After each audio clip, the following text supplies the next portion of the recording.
Welcome to the San Jose Hockey Now podcast. All right, so we have reaction to the William Eklund trade. The Sharks right now, they have the number 9 pick along with the 2 and the 27. Also, we spoke with Laila Edwards. Laila Edwards, she was PWHL San Jose's first ever pick. She's an amazing interview. Great Macklin Celebrini Will Smith jokes. You got to stick around for that. But before we get to all that, a word from our sponsor, Bring Hockey Back. Bring Hockey Back, as you all are aware, has been our title sponsor for over a year now. It's been going great. Thank you, Bring Hockey Back, for supporting our show. If you're not aware, Bring Hockey Back has all your needs for your custom jerseys for the funniest Sharks and hockey t-shirts on the market. If you use the code San Jose Hockey Now, you can get 15% off your order. And get yourself some custom jerseys. Get yourself some Shark swag. Get yourself some San Jose Hockey Now approved apparel. So you also forgot to mention, Shang, we have Cam Robinson as well. This is the most jam-packed show. This is the most jam-packed show. We're recording this immediately after the William Eklund trade. So in this episode, you're going to get an amazing interview first. You're going to get Cam Robinson second, and then you're going to get Dan Boyle back on the show and our live reaction to the trade. So all of it's here, and we're probably going to re-release some of this stuff as well on the YouTube, just to give you guys some breaks. But watch all of it; it's awesome. Yep. All right. Yep. So I wanted to mention we're going to introduce Laila. Will be the first part of the show, and then actually we're going to get to our reaction to the William Eklund trade, and Cam will go last. There it is. But last but not least, though, Cam, I will mention just so you guys know that we recorded with Cam yesterday on Monday, so there is no talk about a number 9 pick. So I think that's important to mention because we didn't know that the Sharks had that pick at that point. But anyway, Laila Edwards. So Laila Edwards, the number 4 pick for PWHL San Jose in the recent PWHL Draft. She is the first ever draft pick for the new women's team in San Jose. Laila, what hasn't she done already in women's hockey? She has won a gold medal 2026 with the U.S. Olympic team in Milan. She just won an NCAA championship with Wisconsin. She is a two-way versatile player. She led the NCAA a couple years ago in goals as a forward. But then she went to the Olympics and played defense, was a top defenseman for Team USA in their gold medal run. And anyway, she's a hilarious interview. Welcome, Laila. Bro, Laila, welcome to the show. 3 NCAA titles, an Olympic gold, a world's MVP at 20, and history at basically every level you've touched. Obviously joining the PWHL, San Jose's first ever draft pick, 4th overall. Welcome to the show, Laila. Thank you. Thanks for having me. And I think it's really important to start this off with give your mom some love, because that outfit that she wore at the draft, that was fire. Also, you snubbed your mom, too, by hugging KK's mom first. And I panicked. I mean, I blacked out as soon as I heard my name. I didn't know what to do. So I was just like, oh, I'll go down the line. And it was, not my best moment. My mom will probably give me crap about that for as long as I'm alive. The rest of your life, yeah. Yeah, fair enough. But has she always been the one in the family that's kind of expressed herself through fashion? Where does she get it? Oh, for sure, yes. She's always been that person who's just unapologetically herself, express herself in many ways, fashion, dancing, or singing, whatever it may be. And I've always loved that about her. Do you get that from her? Like that sort of, that your sense of fashion, it's from her? She's definitely has better fashion than me. Mine's far more boring, but I'm working on it. I'm trying to get on her level. Yeah, does she help you? Does she give you any tips? Like, yeah, hey, all the clothes I wear are hers. Oh, that's awesome. Yes. That's awesome. Even your draft day outfit, was that kind of her? No, okay. It was her helping, but no, those were not her clothes for once. Okay. That was also a great outfit. Thank you. For someone whose dad always outdresses his son, I get it. It's hard. It's hard. My dad's always well dressed as well. Yep. So I get It's it. brutal. I know. Don't dude. hear the end It's of it. Yeah.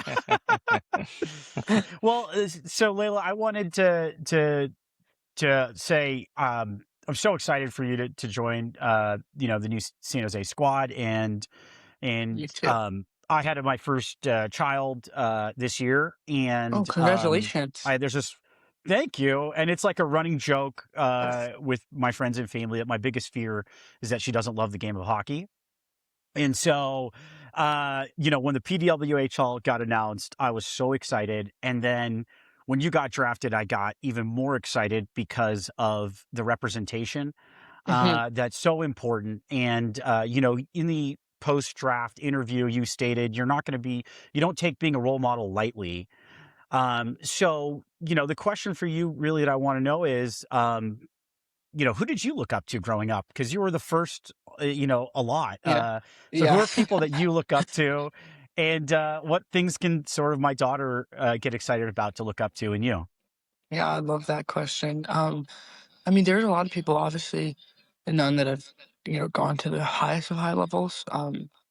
But like Blake Bolden, I looked up to. She was a hockey player from Cleveland here, Oh, actually. sure. And yeah, and then my sister, she's older than me. She played. Looked up to her for sure. But then after that, it was just mostly like Hillary Knight, Brianna Decker, people that didn't really look like me, but I just loved how they were so good at hockey. But yeah, I think Yeah. I'm hoping your daughter gets excited about the fact that people of all backgrounds, demographics, whatever, belong in hockey, and I'm hopefully proof of that for her, you know.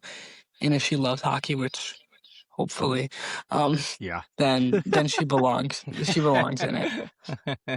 I love it. Oh, I love it. I'm so excited. Yeah, me too. Now, looking over your career, there's a lot that's fascinating about it. But one of the fascinating things that stands out is that you led the NCAA in goals as a forward, which is already obviously an amazing thing. But then you went to the national team and asked to go back to defense. And most players, when they're really good at something, they don't, they stay they kind of stay in their lane and kind of like stick with what they're good at. And so what kind of drove you to, hey, I'm gonna go to the blue line? Yeah, yeah. It was honestly very mutual with USA. It was like, all right, where would I play the most and fit in the most? Because we were really heavy on the forward end, which like I was doing fine at, but I always had this knack and this love for defense. I played it all my boys hockey career. And I was just playing a little bit over the summer. And I was like, I still got it a little bit. And I just remember talking with USA, and at first they were like, no, let's just stick with forward. I'm like, okay, yeah, that's fine. And then they called me again and like, actually, let's revisit this. And so we talked about it, and it was like, all right, let's try it. Let's see. And I still haven't even had a full year at D yet at the high level, so I'm excited for the progress I can make in that area. But I don't know if my forward days are over yet. Is it great that Troy Ryan, we talked with him after the draft, and Oh, nice. he said that he's very, receptive in terms of he knows that you want to develop as a defenseman. And obviously, he was the coach of the Canadian Olympic team, so he knows about developing players at a Hmm. national level. And so is that a discussion that you've had with him? And is it good to hear that he's not saying, like, you've got to do this or you got to do that? Yeah, I mean, it's great to hear. I spoke with him after the draft, and he was like, yeah, he was like, I'm supportive of whatever you want to do. And I don't know if he was kidding or not, but he was like, hey, let's do games where you're playing both during the game. I was like, I don't okay. think he was kidding about that because I I don't asked think him he about was that. either. Yeah, my Yeah. question to him right after the draft was, because he alluded to something like that, and I was like, wow, is that kind of like really like different and interesting tactically that you can throw at other teams that they don't know where Layla's going to be on the ice. Yeah, exactly. Exactly. So no, it was great. It was great. And it just feels so good to hear him like just be supportive of whatever I want to do, because a lot of people during the draft process weren't like that. So I just appreciate it a lot. So So, oh, go ahead. go ahead. Just a quick follow up on there. What Yeah. is it about defense that excites you Yeah, in playing that I think position? you play more, you have the puck more, and I think I see the ice better from back there, and it's just fun. Like up forward, it's fun. Of course, you score, blah blah blah, but I'm learning how to score from the back end too. Nice. You probably hit more people on defense too. So Yeah, exactly. I love that. Just for yourself, then, in terms of your, your career in 3 years, then where do you kind of see yourself in 3 years in terms of positionally? Do you think in 3 years maybe you'll pick a position, or like you said, you're not done with forward? That in 3 years maybe you can be this two-way monster. We have no idea where Laila is on the ice at all times. Yeah, I mean, that's a great question. I have no idea, but I think my goal is to hopefully in 3 years I've picked one position and stuck to it, and I'm hoping that if I feel comfortable with my development, I'm hoping it's at D, but if it's not, then it's not, and I'll just keep working at unforward or whatever it may be. But once I get a full year of development and coaching and things of that sort at defense, I'll be in pretty good position, but we'll see. Awesome. I don't like Love it. goalie though. Well, yeah. I like it Good, more you're playing knee normal. hockey, but Yeah, I still got some brain cells. Well, I don't know, Laila. You've got the size to play goalie too, I so know, I I don't don't have know. to They might move need to much. put you back there too. Try it out. Yeah. Maybe you'll be good at it. Wherever Maybe they you'd need me. excel. Wherever they need me. Don't put a cap Did on your yourself. sister make you play goalie as a kid? Because I Yeah, did my that with my brothers. little brother. I stuffed a pillow in him and would rifle pucks at him. Oh, yep. All my siblings were like in the net, and I was like, okay, I loved it. So Yeah, not enough to actually take it seriously and play it. Yeah, exactly. You grow up and you're like, I'm not going to get bullied anymore. Yeah, no, I value my life. Yeah, exactly. So, Laila, I saw that you did a 3v3 with Bauer about like a year and a half ago. Yeah. Talk to me that experience, because you did that with like Will Smith, obviously another Sharks, San Jose, 4th Yeah. overall, Lane Hudson, Zeev Booya, Matt Boldy. What was that experience like? I mean, it was an incredible group of guys, but I felt like I was so bad because I'm not good with new equipment, and all of it was brand new, head to toe. Like, not because we're Oh. trying out the new equipment and they're taking pictures, videos, blah, blah. So I'm like, it Yeah. was pretty brutal. Like, brand new skates, brand new gloves, helmet, stick, everything. So I'm like, Oh no. these guys are gonna think I suck. But it was really cool. Like, I got to get to know Will a little bit. He was a really cool guy, and I just found out recently that like we were both drafted 4th overall to San Jose. Yeah. So I thought that was pretty cool. Yeah, and he reached out after the draft. It was really nice. He was like, "Welcome to San Jose. Let me know if you need anything," all that good stuff. So I'm hoping him and Macklin will buy a mansion and I can just live in the basement or something. and I'll pay the utilities. Yeah. They'll be fine, dude. I think I don't even offer that. Yeah. What you should do though is you should text Will back, because apparently he's been baking some good stuff, and be like, Yeah, I've heard. tell him your favorite baked good. Ask him to get it ready for when you arrive. Yeah, I want it on my doorstep as soon as I move it Yeah. to their place. I don't know how to break I get it to 'em. 10% commission. I get 10% commission on that cupcake. I'm telling you now. Yeah, that's so fair. I called it Yeah, Dubai right? chocolate. I wanted Dubai chocolate. Oh yeah, I want it all. I'm gonna make him make it all for me. Hell yeah. No, he's a super cool guy though. I'm definitely gonna hit him up about. I love baked goods, so I'm gonna make him work. Okay, well, so there you mix a go. Dubai chocolate and carrot cake, supposedly to die for. Yeah, and banana yeah. chocolate chip bread. I've seen all over social media. That's what it is. Yeah, not a That carrot sounds so cake. It's a good. banana Yeah. bread. That's right. Yeah, that's right. Yeah. I'll be the judge of that. Supposedly, Macklin makes a pretty hell good yeah. banana bread too. So you probably need to get them competing against each other. Yeah, I would love to. Oh yeah, there you go. A win-win for me. That's how you do it. You tap into max competitiveness and Yeah. just have the goods coming in nonstop. Yeah, Play that like, game. that's pretty good. It could be better. No, let's see if your chocolate chip Yeah. cookie's good. Yeah. Yeah. You know How what are was your good, brownies? Macklin? Whoever makes the Wales best- chocolate. Yeah. How are your brownies? Yeah. I love it. I I love love it. So, Laila, did you grow up? Because I saw two things, but did you start figure skating at the same time as hockey, or start on figure skates and then get into hockey? Mhm. Which one came So first? the past few years, I've been telling everyone I started with figure skating first, which I recently found out was a lie. My dad was not happy. My dad was like, "Why do you keep telling people that? It's not true." And I thought it was true, but I was figure skating at I was doing figure skating and hockey at the same time. So I did start with figure skating, but also hockey. But so we were talking about it yesterday. I would wear like my figure skating outfit under my hockey pants because I'd have to go to figure skating and hockey or other way around. Like so, but I did a lot of figure skating. I Oh, hated that's it, awesome. but it was fine. The outfits I wasn't a fan of. Yeah. No. But no, but yeah, I did a lot of figure skating, and I was in all sorts of skates growing up. Okay, so we've cleared the Gotcha, air gotcha. there. Yes, yeah. Spread the Yeah, word. exactly. Okay. Another fun part of your story is you talk a lot about Cleveland Heights, and I know that there's the Kelseys, but just it seems like the whole town, there seems to be so much kind of loyalty in it. And just what about that town is special that it just seems like, it seems like really tight knit for even, I've never been there, but just seems like everybody there seems to support each other.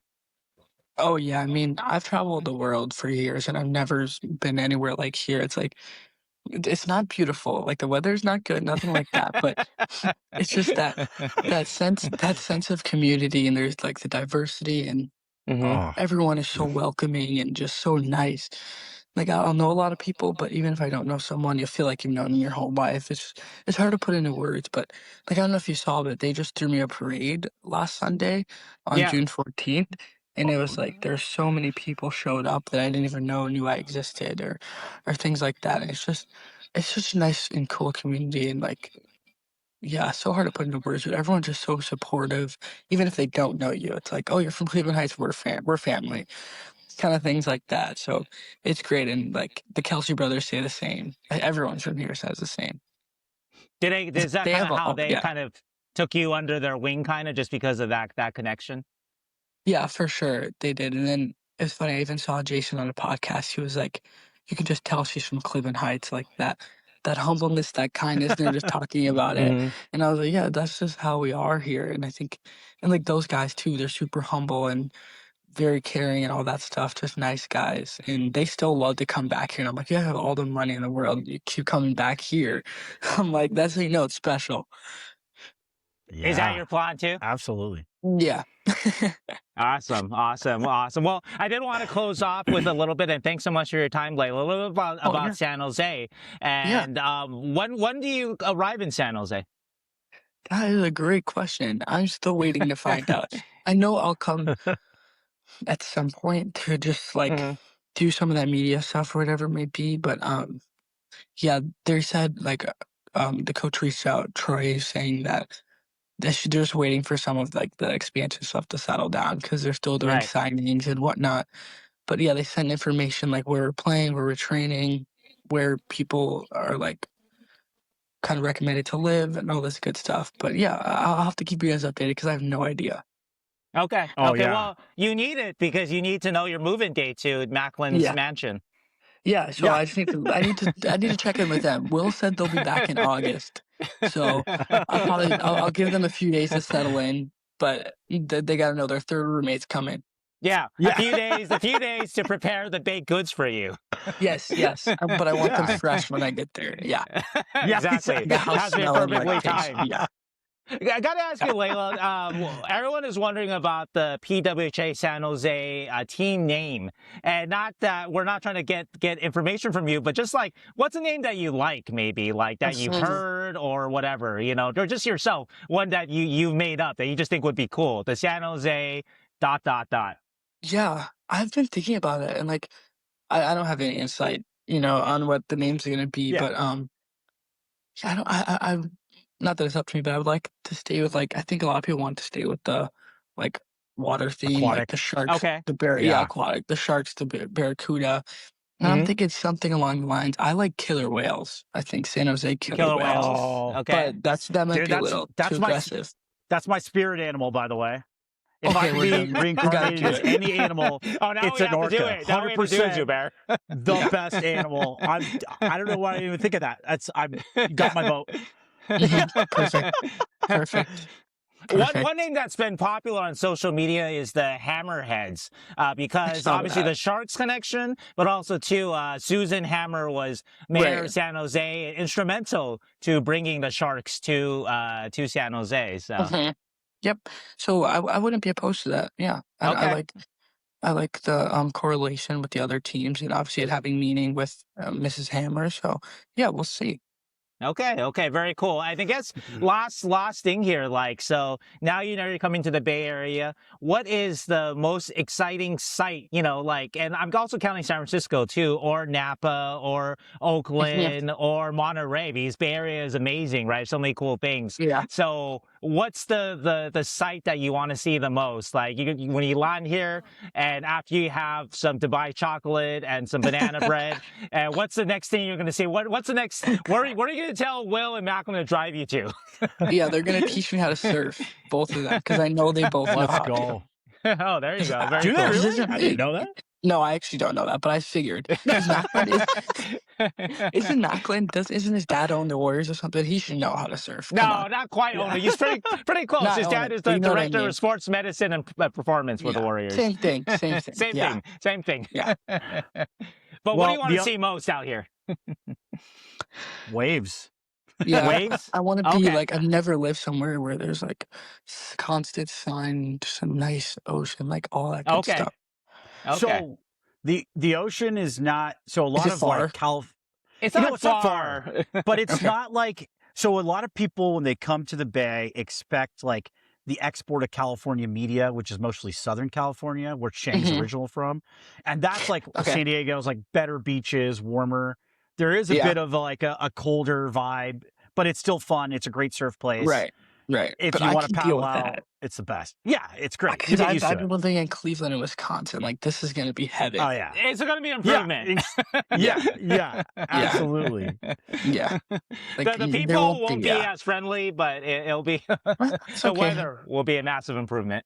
It's all right. Keep my head down and keep walking. Yeah, exactly.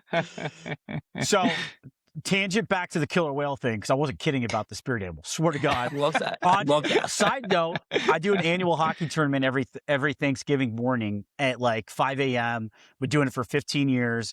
And our team is the Turkey Stuffers. We play the cranberry sauce every year. And our team song is Killer Whale by Andre Nicotina. If you haven't heard it, do you know that song? I don't think so. Dude, put it on your AirPods before you start workout today. It is so Okay, fire. cool. Dude, it will get you going. It is the best. It is the I need best. some Like, new songs to get me going. Oh, dude, you're going to be fire. Like, you're going to go and just start I'm going to PR. pumping. Perfect. Yeah. All right, the Let's San go. Jose Killer Whales. Okay. I San like Jose it. Orca? Orcas, Killer yeah, whales? yeah. Orcas. Okay. I like the Yeah. orcas. Yeah. Yeah. Orcas, okay. yeah. Okay. Top of the food chain. They eat sharks. Yeah, exactly. Smelly and Will and Macklin. Yeah. Dude, I'm sold. This is a great idea. I'll see what I can do. Yeah. Love it. Talk Love to it. Troy. Yeah. Yeah. Send a message. We'll sign All the right, petition. Layla. Thank you so Awesome. much for your time here. Yeah, thank you guys so much. Pleasure. Congratulations again. Likewise. Thanks for doing this. See ya. Yeah, cheers. No worries. Cheers, y'all. It's the draft week. Are we filming right now? Oh, it's draft week. It is. Yeah. But Yeah, more- we are filming but- right now, I think. Yeah. We are. Yeah. But Well, more we'll importantly, delete this. more importantly, we got to celebrate three things. Oh, Zubair, have we talked about Keegan's being married since the last Nope. podcast? Well, maybe. No, we touched. What do you Maybe mean? you guys we have, talked about maybe. it. Keegan, Oh, we Zubair alluded having to a it. We alluded to it. Zubair with the new baby wearing the really tight shorts on the lake. and then most importantly, Faith No More is fucking back. Are they Really? really? They're coming back. I want to say I went to a concert, Avid Patton, which is the Avid Brothers and Patton, about a month ago. and Puffy, the drummer, was there, and I met Mike and Puffy after, and I want to say I'm responsible for them because they hadn't seen each other in years. Really? So I told them to basically hug it out, quit the fucking bullshit, let's go. And they just released a big thing. They're signing with a Brazilian 3E or 3A, and they're going to tour in 2027. So, Nice. anyways. And then there's a draft coming up, so let's talk about that yeah, one. Gotta This is get Boyle's Mike on way the of show saying- then, or get your boys on the show. Yeah, advertise a little bit too. It will happen. It will happen. Thank God. Fucking right. Dude, We're that's, gonna have them. but what are we going to do now that you're a roadie again? They're gonna have to pay me more than this podcast, and they're gonna have a hard time. They're gonna have a hard It's gonna time. be competitive rates. Okay. Yeah. Yeah, we'll see. We'll see who pays better, but I'll have to compare. San Jose Hockey Now There you go. royalties are deep. We got deep pockets. Yeah. Cost this of is living, like in Brazil or wherever they'll be touring, is going to be it's going to be a lower cost of living than here. So Yeah, I know. They're huge Gotta in factor South it in. America and Are they really? Okay. Yeah, South America, they're huge. They're gonna play like stadium, like 80, 90,000 people. Really? Australia, for some reason, they're Yeah. huge. Yeah. Okay. I can see that. And then the US, they'll play venues of like 8,000-10,000 people. Yeah, So, cool. But I'm just happy that after all these years, they're kind of like the misfits of the Vegas Golden Knights, and they got their shit together and Bringing it back, baby. bringing it back. Yeah. One more Mhm. time. And thanks to you. Let's go. I believe I'm responsible. Yes, at least that's what I'm telling myself. You should get a cut for the, Yeah, for the GM the tour. shit out of that. Yeah, I did. I love I it. did. Yeah, speaking how of was a your little, vacation, Boilers? yeah, actually, tell us about your vacation. Yeah, I just got back. Obviously, I missed the last podcast. I was in Croatia for 9 days, and for anyone that has not been there, I haven't traveled everywhere in the world, but it was one of the most stunning places I've ever been to. Dubrovnik became recently famous because of a little show on HBO called Game of Thrones. Sure. So a lot of it was filmed there. So you can literally go into the castles, and you can literally walk the stairs where Cersei was shamed. Really? And yeah, it's I don't know how old the old town they call it is, but it's surrounded by rock wall, and it's incredible. And then my personal favorite was an island called BRAC, Brock or Broch, I don't know how they pronounce it, a village of 937 people, and remote, and the water was I know a lot of people like to see a lot of fish and stuff, but I personally like to swim when there's no fish. Just clear blue water, and I had that. So that was pretty it was a pretty amazing trip, and great part of the country, and albeit very close to some not, we could see Serbia. Like I went on the last day, there was a called Panorama, and you could see Montenegro and Serbia, and from afar, obviously, but close to some of the chaos over there, but a very beautiful part of the world for sure. Nice. Yeah. Yeah, I did a Croatia trip where some friends and I think I was telling you, Dan, we just got a sailboat, and That's right. me, two of my friends could sail. So we all went as 3 couples, and we wake up in the morning, look at the map, and there's so many islands. Yeah, there's a ton. And we just be like, that one looks kind of cool. And my buddy, Andy, he had heritage at one of the islands, but for 3 generations never visited. So we went to that, and it was really similar. It was I don't even know how many people, but maybe 500. Yeah. And- Yeah, there's a ton and- of little towns. Villages are not even towns. Great They're not even food. And they all have their own little ecosystem. It was awesome. Yeah. There's 2. I mean, Split is the big where you land. That's like a couple 100,000, not dollars, a couple 100,000 people. Yeah. Dubrovnik has about 40, but besides that, those little islands, they're not even towns. They're little villages, and it's just so different than what we're used to. There's no cars, and they just fish, and they sell olive oil and drink fucking coffee all day, and that's it. It's a very simple way of life. You look a little red, Dan. Did you get a little burnt there? I was definitely out in the sun a lot, and I have golfed quite a bit since I've been back. So. Yeah. And I am on my iPhone today because my laptop is not updated. So apologize if it doesn't sound as good. Sounds pretty I just good. got a flashback of that video of you just starfishing with your Yeah. face straight up into the sun. Yes, sir. And I was busy watching the Reid and the Verhoeff videos and the Carels videos. Oh, really? So, Yeah. yeah. You had yeah. homework. I put in the time, guys. Wow. I It's put too in the bad the time. Sharks won't be Let's drafting go. them, though. Oh, Well, really? we'll see. Wow, that's controversial, Mr. Shang fucking Peng. It's not that controversial, actually. There has been, if you look at a lot of the mock drafts from the people who are connected in the industry, there's been a push toward Stenberg in the mock drafts. I can corroborate that. I've been chatting with people the last couple of days, not just the mock, not just the draft people, but the scouts, whatnot, right? And that's what it sounds like. A quote I got was, all things pointing towards Stenberg right now. I do wonder, though, I'm very highly suspicious of this, that I wonder if there is more motivation this year, I think, for the Sharks to trade this pick because they don't necessarily need a forward, and also, too, that they're trying to, I don't want to say win now, but they are trying to kind of speed this up a little bit, right? And so there is more motivation for that. And also, too, Stenberg is a good enough player that there is that interest, too. He had a really good World Championships against men. So you kind of know that you're getting a NHL caliber player at worst, and we don't know his ceiling yet. But I wonder if that's part of the reason why the Stenberg talk is so strong right now compared to 2 Could weeks the ago. Stenberg talk be to entice another team? Hey, we're gonna take him at number 2. If you want him, come and fucking get him from us. Damn too. right. You got to play a little poker, Shang Peng. You can't just show your I That's what he's saying. just said that. That's what he's saying. He's saying, I guess I misunderstood what you said. My bad.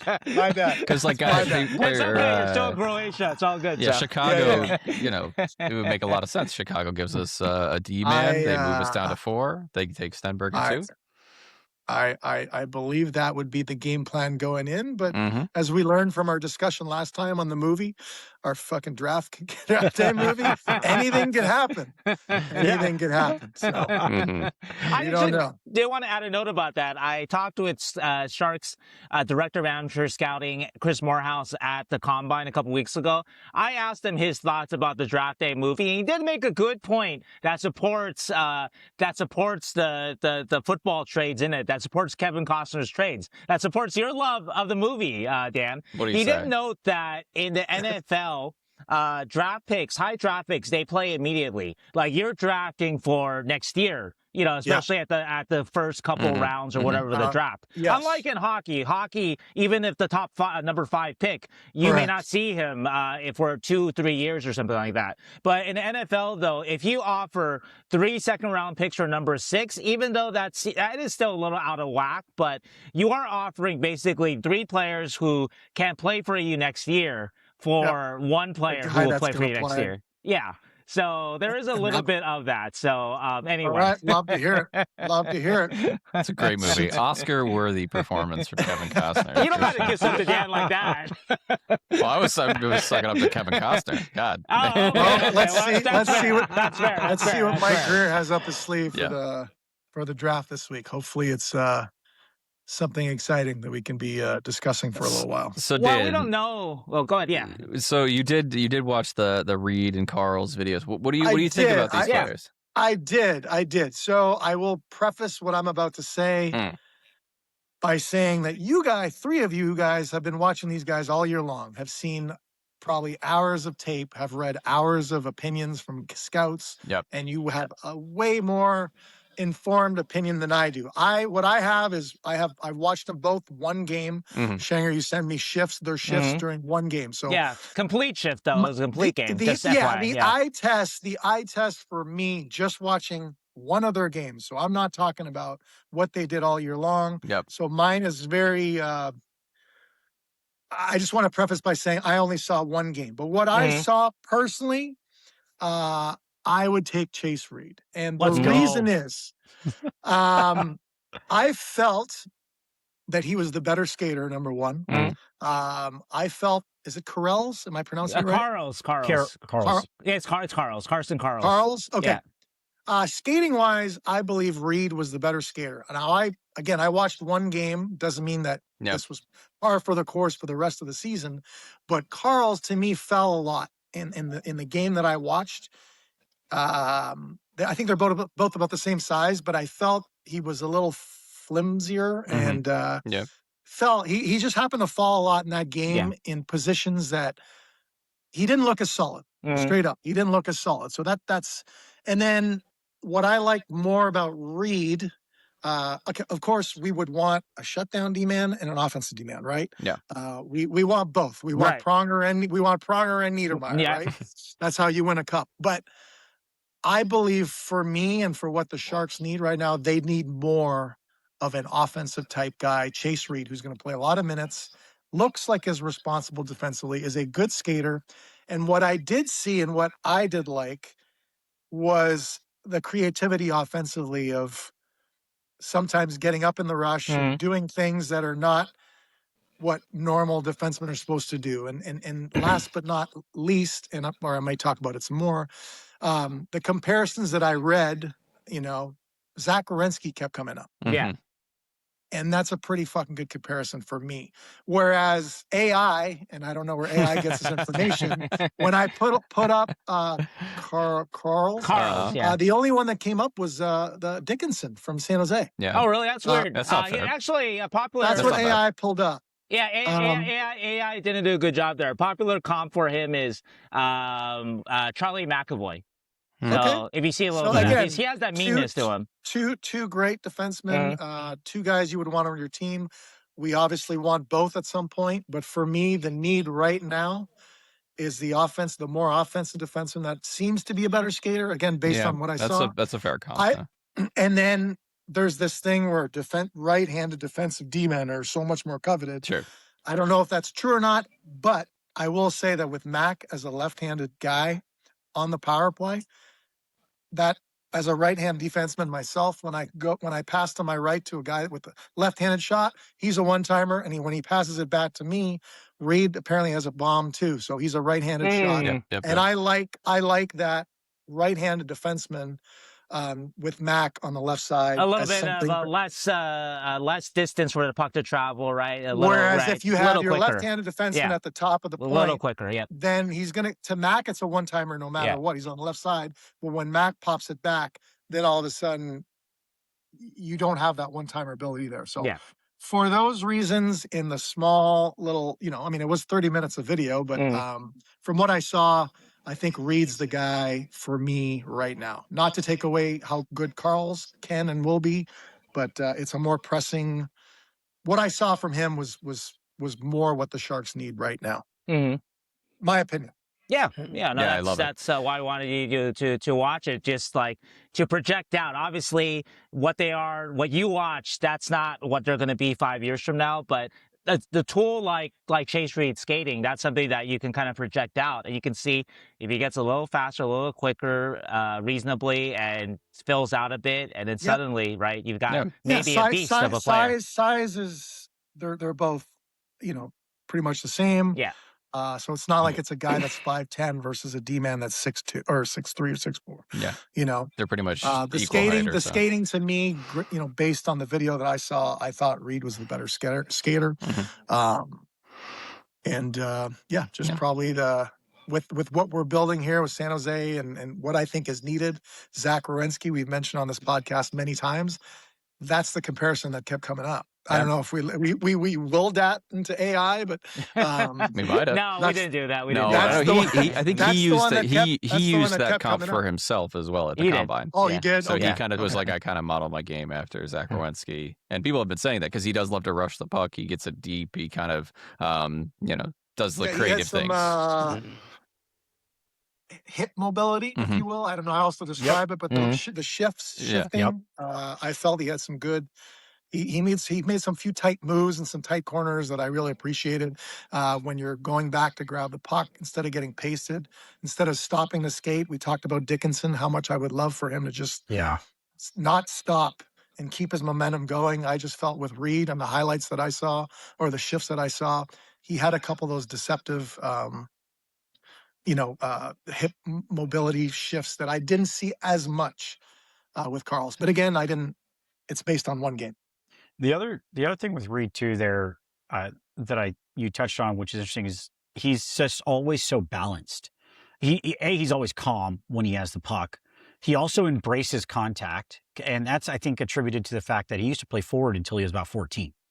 So, he only shifted to defense 4 years ago, essentially. But if you watch him, when he has pressure on him, he like baits them and leaves his guys a little more open by baiting guys towards him. And he's always just to your point of his skating ability and his hip mobility, he's just always balanced. And you guys know this, but like a lot of bad plays are a result of like technically being off balance, and then you flub a pass, or you're forcing a play. But he's just always balanced, which gives him positional opportunities and advantages on the ice. So to welcome you back, Dan, we're gonna do a Boyle finger gun. What would each of you guys do, real quick, at number 2? Let's say you can't trade down. Oh. You have to pick someone on the board, okay? Because I think trade down would be awesome. I think a lot of us, we've talked, agree with that. But like, Keegan, we'll start with you. I don't change. I am going Chase Reid for the same reasons that you mentioned, Dan, is that we need that kind of puck rushing defender that plays on the right side. That's I think he's going to need another year. He's going to college, right? So he's going to need a year to get used to that game, and then I think he comes right out of college after a year and then joins into the Sharks. So maybe he needs a couple AHL games or whatever. But I think he's a lot farther along than people realize as a defender, and I think the Sharks don't have anybody like him, and being able to take some of that pressure off of Celebrini and Will from having to transition is going to be huge, and that's kind of the biggest thing the Sharks are missing. So I like him a lot. I think he's got a huge upside. If it all hits, this dude is like one of the more valuable picks in the draft. If he is like what he could be, I think he is. So I would say Chase Reid, but that's just me. That's fine. I love it. Shang? First, let's promote. Keegan just came out with the top 64 list. I did. It is halfwallhockey.net. Boom. And it also will show up at San Jose Hockey Now. Is that halfwallhockey.net? That's right. Yeah. Okay. So anyway, check that out. It's 10,000 words. It is a ridiculous amount of words on a lot of prospects. You can read that from a flight from here to Croatia. So you might finish it by the end of it. So, but anyway, Jesus. I love him. My personal pick is still Reid. Now, again, though, right now it does seem like the Sharks are leaning towards Stenberg, which I understand too. Sure. So I don't think that's a wild pick. But one interesting thing I will add actually is Mike Grier did an availability this morning, and if you listen to it, I asked him.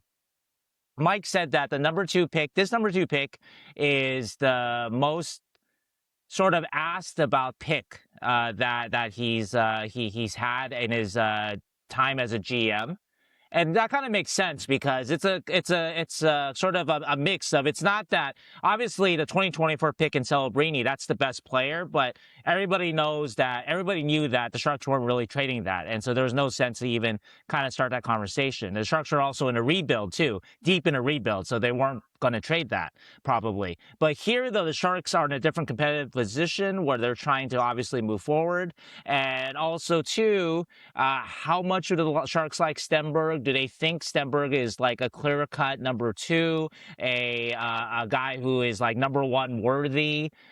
We don't know. That's obviously mixed signals. So anyway, I asked Mike why this pick has been so sought after by people, and Mike said that 5 teams have showed consistent interest in it. They've received a couple of legitimate offers. So again, Mike could be just blowing smoke up, so you believe that or not, but what I found interesting, and again, this could be Mike being very clever, but when I asked Mike why this pick was so interesting, he said, well, there's a right-handed defenseman here that's really mobile and, can, kind of really impact 200 feet.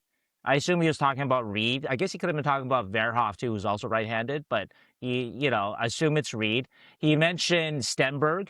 not by name, but he said, this guy, this winger has broken records in the SHL for kind of a draft eligible player, first time draft eligible player. And he mentioned McKenna by name. And then he stopped. He didn't say anybody else. He said 3 players. And so you want to take that as a clue or not? I don't know. But I just thought I wanted to throw that into my my vote. But anyway, so I think they will draft Stenberg as of right now, Tuesday, June 23rd at 1:30 p.m. Honestly, this may change from now to the draft on Friday. But yes, I would draft Reid. All right. I will be much quicker, and then I will have a follow-up question after Mr. Zubair gives us his pick. Okay. I believe it will be Chase Reid. And then I will have a follow-up question after you, Zubair. Well, no, you believe the Sharks will draft Reid, or I believe they will draft. Ooh, nice. draft I like this. I like this. Okay. Would Yeah, you draft him? I'm I guess is the thing. I've been on the Chase Reid train. I would draft Chase Reid as well. Yes, correct. Okay, Right. great. Why do you Yeah, think the Sharks will do it, though, Dan? I believe the Sharks will draft Chase Reid. Okay. I believe I would draft Chase Reid. Oh, all right. Do you Go have ahead, a Zeke. why here, though, or are you? Well, there's. I'm going to throw a little caveat after Zubair answers, Okay, and then we'll cool. we'll go around again. Okay. I'll keep it short. Chase Reid. I haven't changed either. Yeah. Okay. So my little caveat is should Matt Sundin somehow convince the Maple Leafs to take the Swedish player, Okay. Yeah. what do the Sharks do at number 2? Whoa. McKenna. Now I would like not a long, it doesn't need to be a long conversation, but I Okay. would like to ask you guys, Stenberg is off the board at number 1. What do you do, Keegan? With the Sharks, There's a fucking gun to your head, back. McKenna. It's back. McKenna. I think it's McKenna. Although I do think that they're similar in their in the same tier. I think McKenna's a better. So you're abandoning Reid for McKenna is what you're saying. Yeah. Yeah. I think right. that opportunity is something a little special to have that level of offensive talent with the guys that they already have. Like Okay. Stenberg is good, but McKenna is better. I don't know that this will happen, but it was a fun thought. Shanger, what do you think? Well, yeah, I agree with Keegan. And I guess the way I would put it is that McKenna has been comped to kind of like a poor man's Kucherov. Stenberg popularly has been comped to Lucas Raymond. And in terms of just the ceiling, I would take the ceiling of a poor man's Kucherov is can be still a 100-point guy. And so over a guy like Raymond, who's really good, but maybe not quite a 100-point guy. So, Okay. yeah. Zubair, what do you do? Oh, dude, I'm going Matchbox 20. I don't know if that counts. Are you unwell? Is it 3 a.m.? Yeah, exactly. No, I it's so hard because I know you best player on the board. I'm with Shangers too. I don't think in Keegan you can't risk that potential in McKenna. So I'd say McKenna, but yeah, positionally the Sharks just need that right hand D. All right. Well, I will go last, and because it's my question, I will also maneuver it so it works for me. I'm then fielding the calls for number 2, and I'm trading down with McKenna. Yeah, and I'm passing on McKenna, and I'm thinking the Chicago Blackhawks are going to call, or the New York Rangers are going to call. Vancouver, yeah. Oh Or yeah. Vancouver may call. Yeah, This is they the should real have the number draft one day pick. scenario, right? And then I say, okay, I will move down 1 spot. I want What are David you gonna fucking go? Putney. I want We don't have David David fucking Putney is a Putney. fictional character, Mike Grier. That I don't think is of what a I'm fuck. hoping. I want That David is what I'm Putney in hoping the trade. for on Friday. I hope Stenberg goes first, then the Sharks fall to 2 or get 2 and start fielding some calls, and then we pick up a Chase Reid on 3 and pick up maybe a Vancouver player or 2 and Go from there. and then it changes everything. All right, that was it. That was fun. That It was is a fun. fun little scenario. Yeah, that is fun. That is fun. I feel like it's set in stone that they're taking McKenna at 1 Yeah. so much that what if they fucking surprise us? What if John Chaika and Matt Sundin are like, He would. screw Yeah, you guys. He would, for sure. We're taking Chaika Stenberg. would. And So- also So it's take Chase Reid at number 1. Yeah, or they do Chase Reid. Or they take Chase Reid, Yeah, well, like at the end of the year, McKenna didn't go to Worlds for whatever reason, but Stenberg did, and Stenberg had an excellent Worlds, was above a point a game at the World Championship. I don't know, maybe they are like, well, this dude clearly is a competitor. He clearly has it, and he could play against men. So maybe. I have a question. Lucas Raymond. Mhm. Yeah. I mean, I don't remember him being. Yeah. I mean, he's a good player, right? But like he's a point per game player. But is he like the number one player on a playoff team? Obviously not, because the Red Wings have failed to make the playoffs every year. Yeah, that's fair. Is he the number two player on a really good team? I don't know. Is he more of a number three player on a? Okay, Has he maybe been? we're talking, I mean, I know you the NHL All-Star Yeah. game is sometimes rigged and stuff, but has he been an All-Star? I'm not even familiar with his I trajectory. think he Oh, has I'm not probably really been an All-Star. I'm yeah. sure. He's a good player. He's like you said. The he's other a comp point that per people game, use is like yeah. Jake Guentzel for Oh, okay. Stenberg as well, because like just an all-around good, similar sized forward, 5'11", smart, defensively responsible, play on the I think power a play. poor man Kucherov would be hard to pass up, though. Versus Yeah. Guentzel. Yeah. Or even a poor man's Verinsky, even if he's not Zach Verinsky, but a poor man's Verinsky and Reid. So Yeah. I was once compared to a poor man's Sandis Ozelinch back in the day. that's kind of. Did you take offense to that? I don't know. Ozo wasn't much of a defensive player. He wasn't much of a defensive player. I really enjoyed Sandis. Brian Leach was my favorite D-man. Yeah. But Ozelinch, I loved Ozelinch, but he was a little, defensively, he wasn't the most sound. But I certainly loved watching him offensively. I can say that. So I was just happy to be compared to anyone at that point. Maybe Chase Reid will be a poor man's Dan Boyle. So hopefully he feels good about that. I don't know. We'll see. Yeah. All right. Well, talking about right-handed defensemen, Kesselring to the Sharks. Oh, Shane, yeah. what are your thoughts? JD called it on our podcast, right? He did. He did. those JD, of you that he didn't haven't call seen- it. Dan, he tampered. He flat out. Tampered, yeah. Gary's gonna be on the phone and say, "Listen, Jason." Yeah.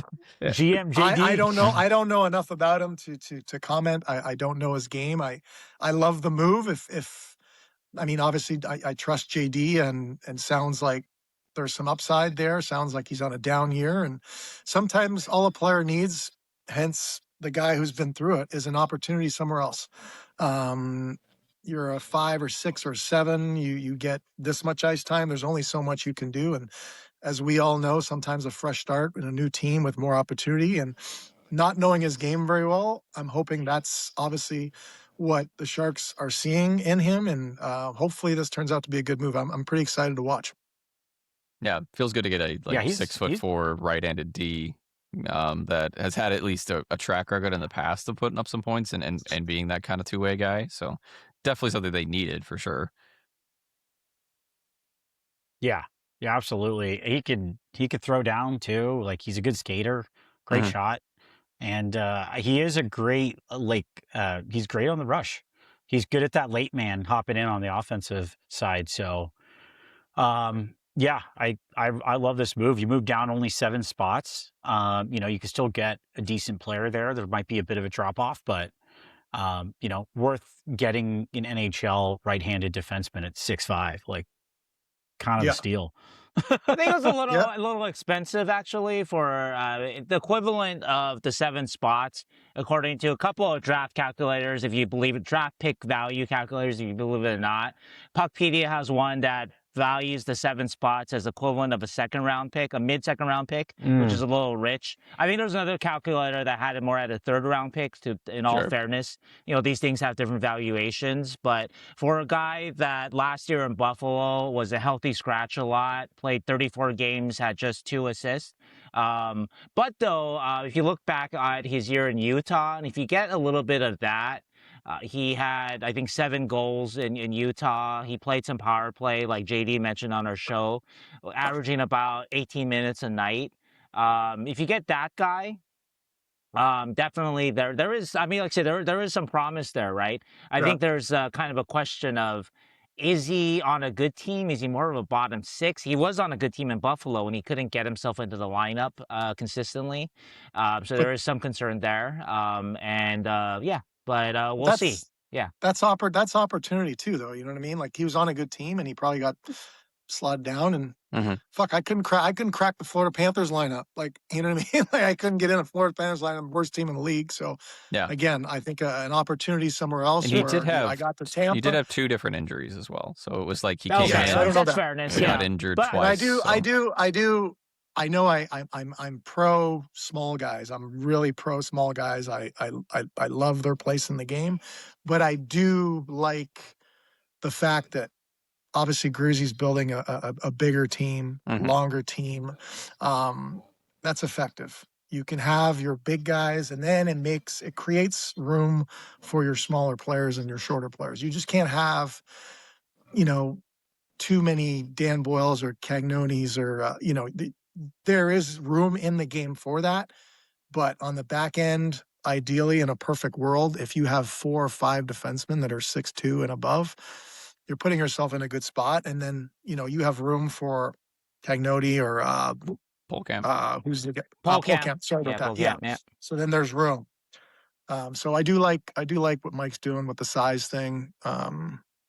So make the team, be harder to play against, more physical, and it'll create room for Mac and Smith and some of the shorter guys up front. And I don't know. I like what I'm seeing. I still think we're a couple years away, but with what Macklin did and getting the second overall pick, I think has advanced everyone's plan by a year or 2 for sure. I did want to add to it that I hear what you're saying, but I think the reason why I kind of throw a caution at it is that I think that there's a little bit too much of an assumption from the Sharks fan base in general that I think it's a really good gamble. It is, but I still think it's a gamble. Like, I think a lot of fans are treating like it's a home run move. Like, oh, this guy is going to move right into. About the Kessel ring. Yep. Like, he's going to move right into the top 4. And like, it's like, remind me the trade, just because I should know this, but they traded their 20th, the number 20 pick to Buffalo for Kessel ring and or their 27th. And Buffalo's 27 pick. So they slipped back 7 spots, which I was saying that's the equivalent, according to draft calculators, to either a mid-second round pick or maybe a third-round pick. And the reason why I'm just throwing some caution to it is that if you're getting a Michael Kessel ring for 24-25, no question. Upside, youngish, 6'5", big shot, mobile, no question. Buffalo, he wasn't good there, and I guess to kind of debate what you're saying a little bit, Dan. Like, part of the reason why you got pushed out in Florida was your size, and you weren't like a high draft pick. You weren't like you weren't like a high value asset on the surface, right? But Kessel Ring was traded from Utah to Buffalo along with Josh Stone for JJ Paterka. So Kessel Ring was a big part of the deal. Yeah, gotcha. Right, and he's 6'5" too. So they were vested in it making it work. Yeah. And I don't know why it didn't work. So I'm not commenting on that. So maybe there were good reasons for it. And like Keegan said, he was hurt. So I don't want to take that away from him. But I just don't want to assume that, this guy's going to fold into the Sharks' top 4 next year and they're going to make the playoffs with this guy in the top 4. I don't know. So sometimes players fit in somewhere where they don't. Rantanen was a good example of a very good player that goes to Carolina. And I don't know if it was, obviously they won the cup, but Brendan Moore likes his guys to play a certain way. And when you're a creative player, sometimes that's tough. Right. And so he goes to Carolina, doesn't do very well. And then in Dallas, you could say that he, found his game again. So as somebody who played for 18 years for many different coaches, why a player doesn't work in one place or another is a lot broader than just saying, this or that. Yeah. There's so much behind the scenes that we don't know I think of what's going on. He's told to play this way, or he's being played this many minutes, or we don't know. Yeah, we don't know. I think there was a little bit of because Buffalo is under like tremendous pressure to make the playoffs, right? So last Sure. year they were like, we have to make the playoffs. We haven't made the playoffs in 15 goddamn years. Like you have to play, if you're going to be in the lineup, you've got to play at this level. And he's coming off of 2 different injuries. I think that could be why they were like, Sure. yeah, you're not cutting it. So he had some healthy scratches. He sat some. And you start to lose confidence, maybe, right? Yeah, they probably should be confident. And then, but they were like, no, we have to make the playoffs. It doesn't really matter what your development is like right now. We're making the playoffs. So like, so now if he comes here, he plays top 4 minutes, plays 21 minutes, 22 minutes a night, and gets off to a great start. Boom, it's a win. Yeah. Obviously, he gets 22 minutes a night, gets all the opportunity in the world, doesn't respond. Then obviously we're going to view this as a bad trade. But that's a good gamble, like you said, Shane. It's a great gamble. It's a good one. I think it's a good one. Yeah, that's what I mean. There's It's two a other good things gamble. too. There's Buffalo's D was stacked, and they traded for Logan Stanley as well. To your point about hedging last year, and 6'7" defenseman, bring him in probably because the injuries facing it, and they wanted to your point, go on a great playoff run, which they did. But so I think opportunity is exactly right. You saw what he could do in Utah, and for me, I like it because you think long term about this team and when they're going to be competing. If he gets his legs in right now and he's able to establish himself even as a great number 5 defenseman, what have we learned from the last couple of years? And we've talked about this a lot about how your D-core needs to be structured. And if you look at Vegas and Canes too, you got, very big defensemen that can move. And again, he slots into that Mukbadulin big defenseman that can skate. Something that Mike Grier is sort of a profile of a defenseman that they like, lanky defenseman that could skate. Wong, same thing. So I like to gamble even if he slots as a 5'6" solid defenseman that could go on a playoff run. Yep. I like that trade. Those are hard to find too. Like really good depth defenseman that can move up in a pinch and an injury, provide little offense, some puck movement, and is a big body that could play a physical game as well. So I'm not even expecting him to be long term a top 4 when the Sharks are pushing for a cup. But if he solidifies a spot on the roster, a big defenseman that could skate, I still think this is a great play. Yeah, with a big shot too. No, I don't get me wrong. I like the trade. And actually, I think it speaks a lot to how valuable defensemen are. We're going to talk about a little bit more, like the Simon Nemec trade, right? For example, just happened, but we'll talk about a little bit more about that later. But how valuable defensemen are, big, mobile, right-handed, big shot defensemen, just all the attributes that Kesselring has. How valuable that they are, that they can draw in the equivalent of a second or third rounder, even though they had objectively bad season last year. So, guys, we have some breaking Twitter rumor news. Wait, is it Sharks news? Yeah. So Elliotte Friedman, Nolan Allen. It's not news. I just tweeted out that hearing Ottawa is focusing hard on San Jose's William Eklund as a trade target. And Elliotte Friedman doesn't tweet out shit. He doesn't just throw stuff out. Yeah. There is things happening because Ottawa just traded for the 9th and the 25th overall pick in this draft for Brady Tkachuk. Yeah, for Ellie to put that out, that's 3 minutes ago. Damn. Yeah, we are live, everybody. Guys. Is Fabian Zetterlund the GM of the Ottawa Senators? Yeah, he's getting reunited with his best friend, William Eklund. Wow. So that's 9. So they have 9th and 25th. They also have Jordan Spence, who's a righty, small offensive D-man that they've been kind of shopping around, or rumored to be shopping around too. So I don't know. For real quick, all 3 of you guys, for the fans listening and for the one member on the podcast that's not, Chase Reid will be going to college. Yes. He's going to Michigan State. Yeah. And how long do we think he's going to be there? 1 year. I think 1 year. 1 year, yeah. 1 year. You think it's 1 and then he's up, right? I think so. I would guess so, yeah. Okay. I think that was my question. We'll see. I mean, he's got to adjust because he's been playing in the OHL, but he's going to Michigan State. Yeah. You said, or Michigan? Yeah. And he's the head Michigan honcho State. there. Michigan State. He's going to get PP minutes and all of it. Okay. So the assuming he is who we draft, he's going to Michigan State for 1 year. He's here. He's probably here the following year. Yeah. Ideally. Or at the end of the season if they sign him out of college and the Sharks are kind of either trying to make the playoffs or in the playoffs. But or they put him in the AHL after, but they generally give them games, especially if the Sharks are. But he's not gonna graduate from Michigan State. in all likelihood. Nah. No. Nah. Those days might be gone for most players. The 4 years. Exactly. Well, Yeah. it depends on some of them, right? But He's gonna How get amazing is it to he- show up at school knowing you're not going to have to? He's fucking gonna graduate? tell us. He's gonna tell us a year from now that You want me? Yeah. You want me to do a paper on what? what? Okay. Have you seen those posts of like, I think it was Ryan McDonough when he was like leaving Tampa, was like, he was on like an online school at like USF or whatever and put in these little blog posts like, hey guys, I got traded to the wherever he got traded to. I can't finish this course or whatever. I don't think it was Ryan McDonough. It was somebody younger, but anyway, it was really funny. It's basically like, I can't finish this. I signed professional college or something. Yeah. He's gonna tell us in his press conference a year from now when he signs with the Sharks. Oh yeah, I'm gonna get my degree. I promised my parents I'm gonna get my degree in general studies in like 20 and like yeah, that's what he's gonna tell us. Yeah, general studies never happened. I was like when I was in 12th grade in Ottawa.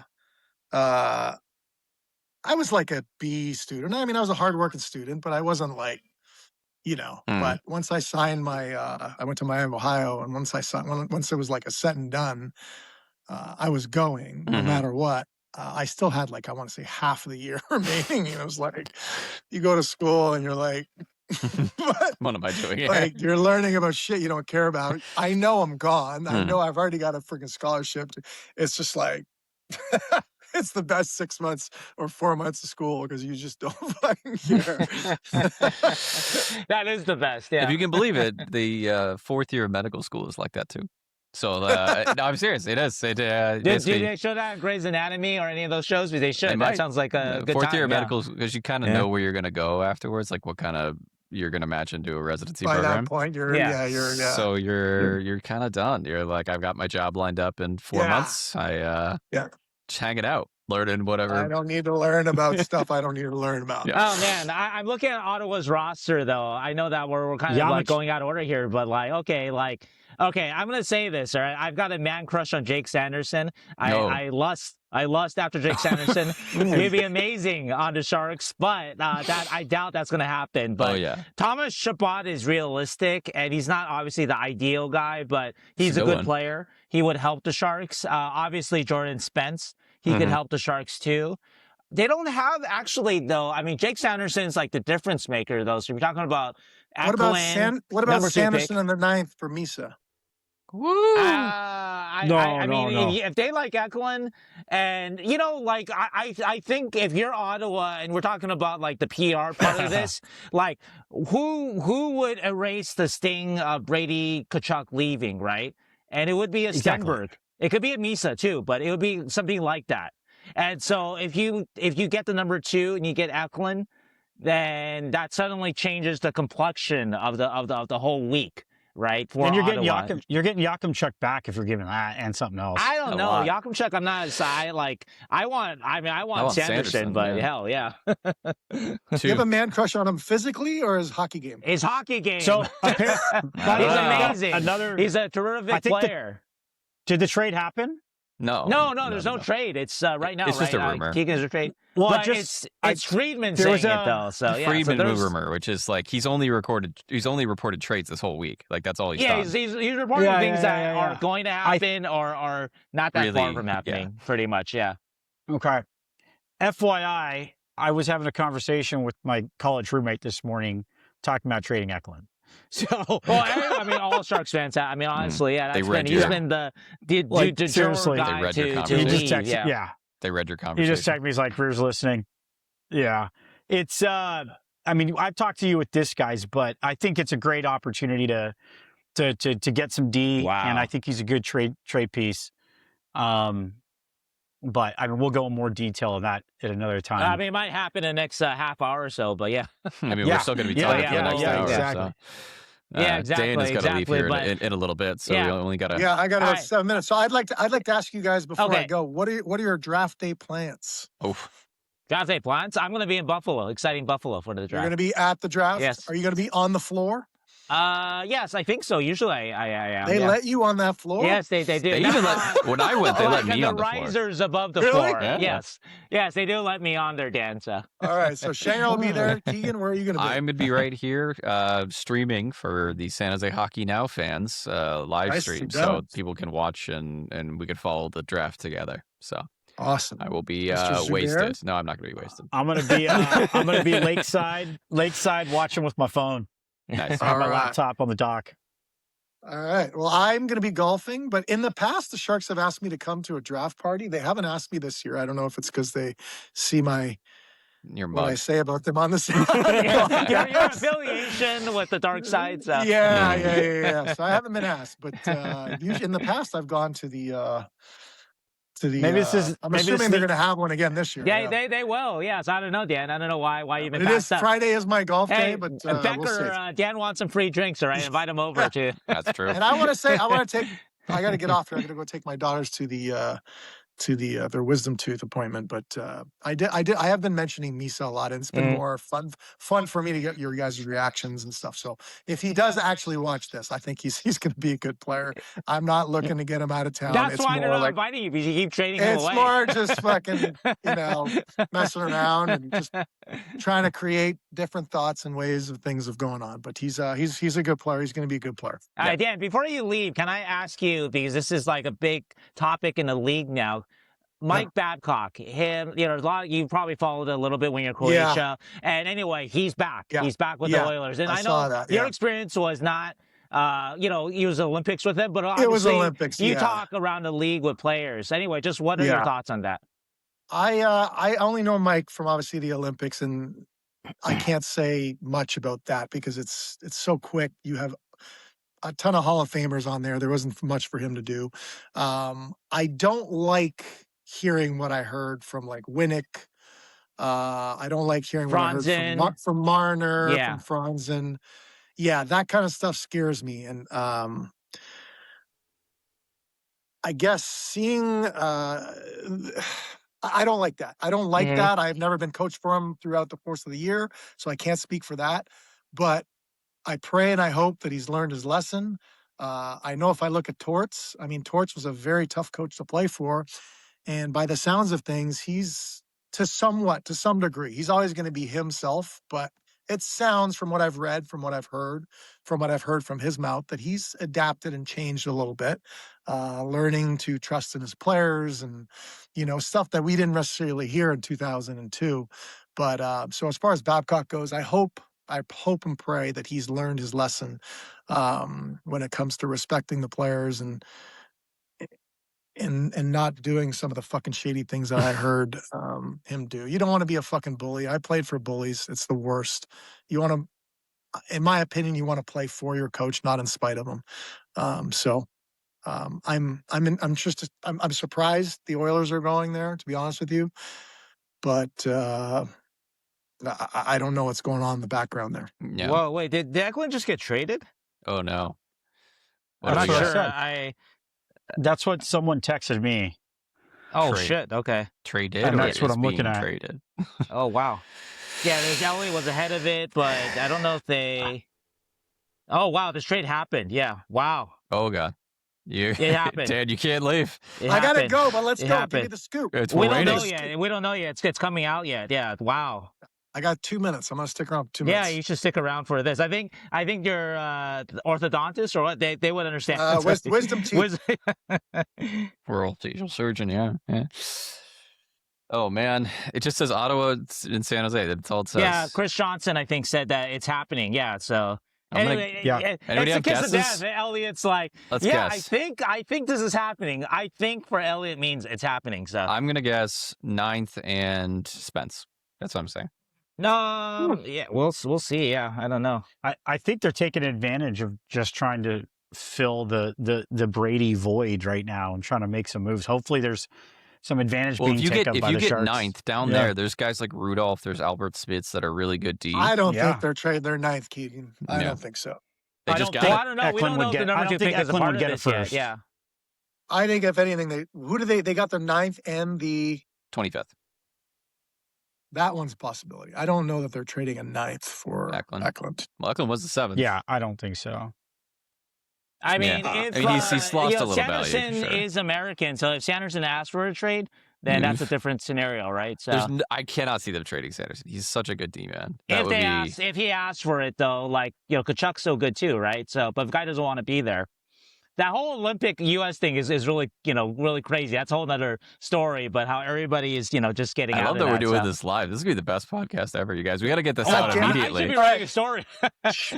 We got to get I'm going to stay on for 30 more seconds. All right. All right. Yeah, all well, right. check the Twitter. See if there's more.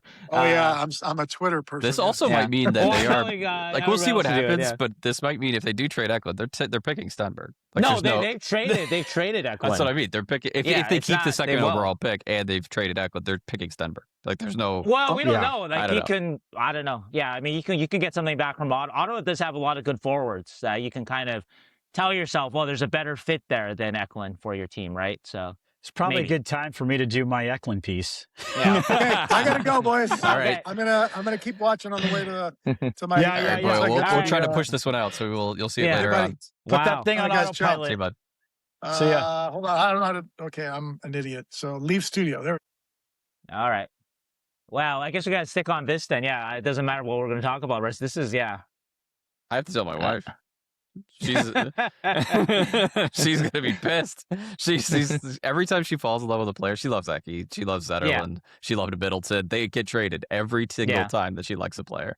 I like Eklund a lot. I would have liked to have seen him with the Sharks a little longer. See Yeah. if he could be that, like, develop into that, like, that's just that little more nasty in his game. But I saw that potential in him, but it's not going to happen. I though. really Yeah, so, hope it's wow. not for if it's for like pennies or whatever. I'm gonna be so pissed.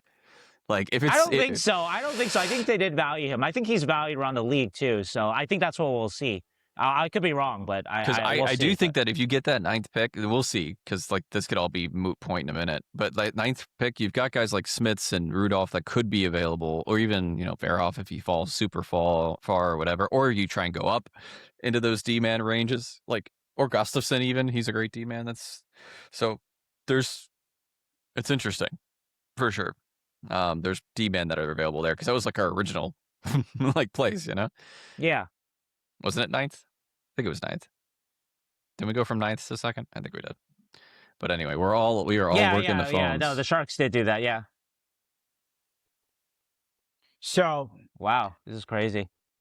yeah, We might I just. I'm mean- trying to see if I can get a scoop on something too. So yeah. So I'm really excited to see what it is. Well, yeah. you guys know this, but Okay, I I can put out there. Spence is not part of this trade. Okay.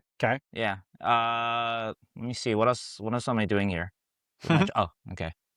Sorry. We're gonna have to put this out very fast for everybody because I am sure people want immediate reaction. So as soon as we know, Jesus, what a good time to Wow. record, you guys. Like, Hey, that's the worst time for me. What are you talking about? This is a Keegan? great This is time. the worst time for me. I have so much to do. What? Okay, it is. So this is now. I don't know if this is real. I don't want to report that. 'cause Okay. it doesn't Well, seem real. who put it out? Yeah, NHL these- News, Puck Report, NHL. No, That's fake. it's unless it's not from Yeah. like Johnston or No, LeBron I'm not gonna. or It's fake. whatever. Yeah, so It's fake. they could have got it from there, but if they're not citing. Oh, here it is. Oh wow, that's it. What do we got? It's official. It's official. Yeah, it's the Sharks put it out. It's the 9th overall for Eklund, Halttunen, and Svoboda. That's it. That feels like there's another move coming. The value is not terrible. now a ninth, and what? For it's just the straight 9th from For Ottawa pick or prospects. yeah. For basically for Eklund, Halttunen, and Svoboda. and Svoboda. Okay. It's a I- pick for 3 prospects. This tells me A, they are drafting Ivar Stenberg at number 2. And I B, actually don't know. I think like this is an accumulation of picks for maybe something else. Yeah. right? Well, they've got 9, 27, and number 2. Yeah. That's that's draft. Like that. If you keep think them all, so? it's a draft. Okay. Or you trade up 27 No, that's what I plus mean. 9. I feel like there's a package going on here possibly. So What the hell? Oh. But I but mean, I don't think they're going down from 2 is what I mean. Because you basically have removed a top 6 forward in anticipation that you're going to get one pretty soon. right, but you could also Wait, how do you say, you could acquire a forward in a trade Yeah, too. you could. So, right. Yeah. Wow, though. Wow. This feels like there's something more here, but yeah, this is crazy. I think they really want that but ninth why? overall. I don't think. I think that's fair. I mean, No, I think it's fair. Yeah. No one's discussing. The Yeah. valuation is not Yeah. off. Yeah. yeah, I think he's probably worth about that. And then Svoboda and Halttunen are kind of yeah. not that they're They're like throw-ins, but they have like they're not some throw-ins, but they're value. like average-ish prospects. Yeah. Yeah. Svoboda is some. Halttunen's a good prospect. Yeah. I mean, depends on what your definition of good is. Like, I consider like a Musty a B-level prospect. Like a guy like Stenberg is an A-level prospect, right? Yeah. So Halttunen is more like a C-level at best, you know. So yeah. So that's why I say averages. And Svoboda is kind of along those lines too. So yeah. I'm Wow. not. I mean, All right. The draft Wow. just got more exciting. exactly, yeah. The draft got super exciting. I guess that, again, I think that they see that 9th pick, if they keep it, right? They might be more moves coming, like you said, that there might be a D available. And then that's how you get, or you move up with 9 and 27 to get to 7 or 8, 6, and try and get a D that way. Maybe, yeah. Yeah, right. Like, if you like Smits or Verhoeff, or Verhoeff even or- Rudolph, right? If you're going defense, so. If you could even get 2 defensemen in this draft. I mean, it you doesn't necessarily mean of course. you're just drafting best players still and what Absolutely. you project out. So, And so now they I can don't pick think that Stenberg. necessarily And they then, could pick Stenberg. Yeah. I'm They not could mad. or they could just go with Reid still. Yeah. I'm a little sad because I, like Shang, wanted Eklund to be our Swedish savior. It's been a long time. We have been talking about William Eklund on the San Jose Sharks, and there were times when he was showing that. But I think it wasn't like it was a given that he was going to be traded. But that this is a little bit surprising. Yeah. I think right now it is for this exact return, but it does feel like it's part of something more. And so we can't really judge it until, we get to whatever, the end of the draft. We get to the end of this week and we have a better sense of what they do with number 9. But it's still a shocking trade though. Yeah. So, wow. Yeah. Guys, this is big. It is. It is. And also one of the bigger, we don't have that much tenured guy. We just keep losing guys. Like Ferraro's gone, now Eklund's gone. There's just not guys that have been here at any length of time. These are all brand new players in the past 3 years that are on the Sharks pretty much right now. There's no more DW guys. Yeah, basically all. It's past this regime for sure. I think that's the difference here. I mean, you guys, we've talked about this amongst each other, but I really love William Eklund as a player in the sense that I love his attitude. He is a great skater in so many rights. Though I think there are some things that technically that make him be very predictable with his skating. I think he leans a little too forward, which prevents him from hooking back and makes him a little predictable in terms of moving, perimeter around to the outside. He leans forward a lot, which pulls his momentum downward, and then it makes it difficult for him to do quick turns and shake guys off in the boards, or make significant cuts to the middle. But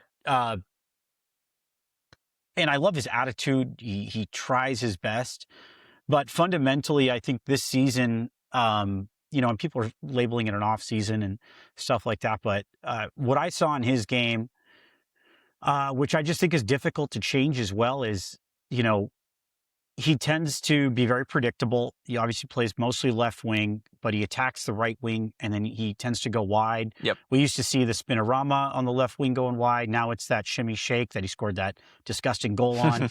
We saw him do that move very quickly, but, rarely does that get you to the middle. It did on that goal, but, it was a great highlight goal. But he was, and I don't want to make this seem like, I hate William Eklund because you guys know I love him. I think he's a great player, but this particular thing I do see is significantly concerning this season. He was on first power play down to second, first line down to third line. and you saw him drop off. And what he tends to do is hold on to the puck for longer than he should. He closes out his passing angles, and then he leaves his teams, vulnerable, because he tends to hook back up, tends to turn over the puck, and all of a sudden you have rushes the other way. That's a lot of the reason that, he had fantastic Corsi numbers. You look at his Corsi numbers, he's above average top 6 wingers in the league. But then if you look at, obviously, this is, only one statistical analysis, but he's been on the ice for 43% of even strength goals against on the Sharks this last season. But he only plays about 25% of the game. Those are concerning things. So I think that something changed fundamentally this season. Maybe not having Granlund, maybe the way that the style of the Sharks have been playing with Warsaw, and getting deeper into that with the forwards, the young forwards like Macklin and Will Chernyshov moving up the lineup. Sharks are playing a different type of game. So I don't know. It could be a combination of all those things, but I think systematically this is a good decision for the Sharks. Yeah, I don't know if I agree with. I will say that, like, I still think that how do I say this right? I do think that a lot of people in the Sharks still like Eklund a lot, and so I don't necessarily agree with a lot of the points that you've made there. And I actually checked in on a few of those things, but though. Like, you can look at it on one way that they traded Eklund for a good value, fair value, but this isn't like this wasn't like they were blown away. They did not get Jake Sanderson in his trade. No, it's fair value. Right? Yeah, Fair value. And so they traded him at a high value. But though, to your point, Zubair, that they did not, they traded him. They traded him. And Yeah, they didn't have to. And they didn't have to, Yeah, and exactly. and it was not for undervalue. It was not for overpay, which we kind of understand. It was for, that's about right. That makes sense. Yeah, and he's going to be a great player. Yeah. He's an NHLer. He's a great player. But I think he's what he is. He is a second line left wing that does some good work on the penalty kill and power play at times, and then he has a lot of deficiencies with how he his routes, like how he attacks the net, and he has some finishing deficiencies as well, and that's been a hallmark of his game now for like 3 years. And does it get better? I don't know, but I think that for Ottawa, they just got to replace a ton of offense, right? Like, they lost Brady Tkachuk. That's so crazy. Yeah. They have obviously 3 more picks that they got for Brady Tkachuk, but they just put the biggest value one out of there for William Eklund. So for the Sharks, and I think it's not to me, it doesn't seem like a coincidence. It's the exact same day that the Simon Nemec is traded. Like, it seems like that rumored deal of like Nemec for Eklund that never happened. Yeah. For whatever reason. Like, as soon as Nemec is traded, within a couple hours, Eklund is traded. I don't know. Maybe it means nothing. Maybe it means nothing. I'm trying to think, if you compare the packages, I know this is just like spitballing, but like, 2 probably late first, but you don't know. Top 10 protected. Plus the 35th. Plus the 35th this year for Nemec, for the number 9, for sure, number 9 in a draft that you know the prospects. And Halttunen and Svoboda. Yeah. It actually sounds like a draft day trade. Like, what do you like? Like 3 second-round picks, basically? Yeah, basically. Or do you like the 9? I would choose the 9. The fancy-ass number 9 pick, right? I'd choose the top 9. 10 pick. But anyway, I think it's interesting that it just happened the same day. Like, I have no idea. But that's interesting. It does sound like one door closed, and so the plan B was open. Like maybe Mike Grier was like, oh, okay, yeah, if Nemec is available for Eklund, and there's some kind of deal to be made, I'll keep that door open. And then as soon as it closed, he's like, okay, plan B. Yeah. Interesting. No, They're just my thoughts. Like, obviously we don't know. Grier's is a mystery box, but interesting. Yeah. No, this is great. I think this is a great move for the Sharks and Ottawa.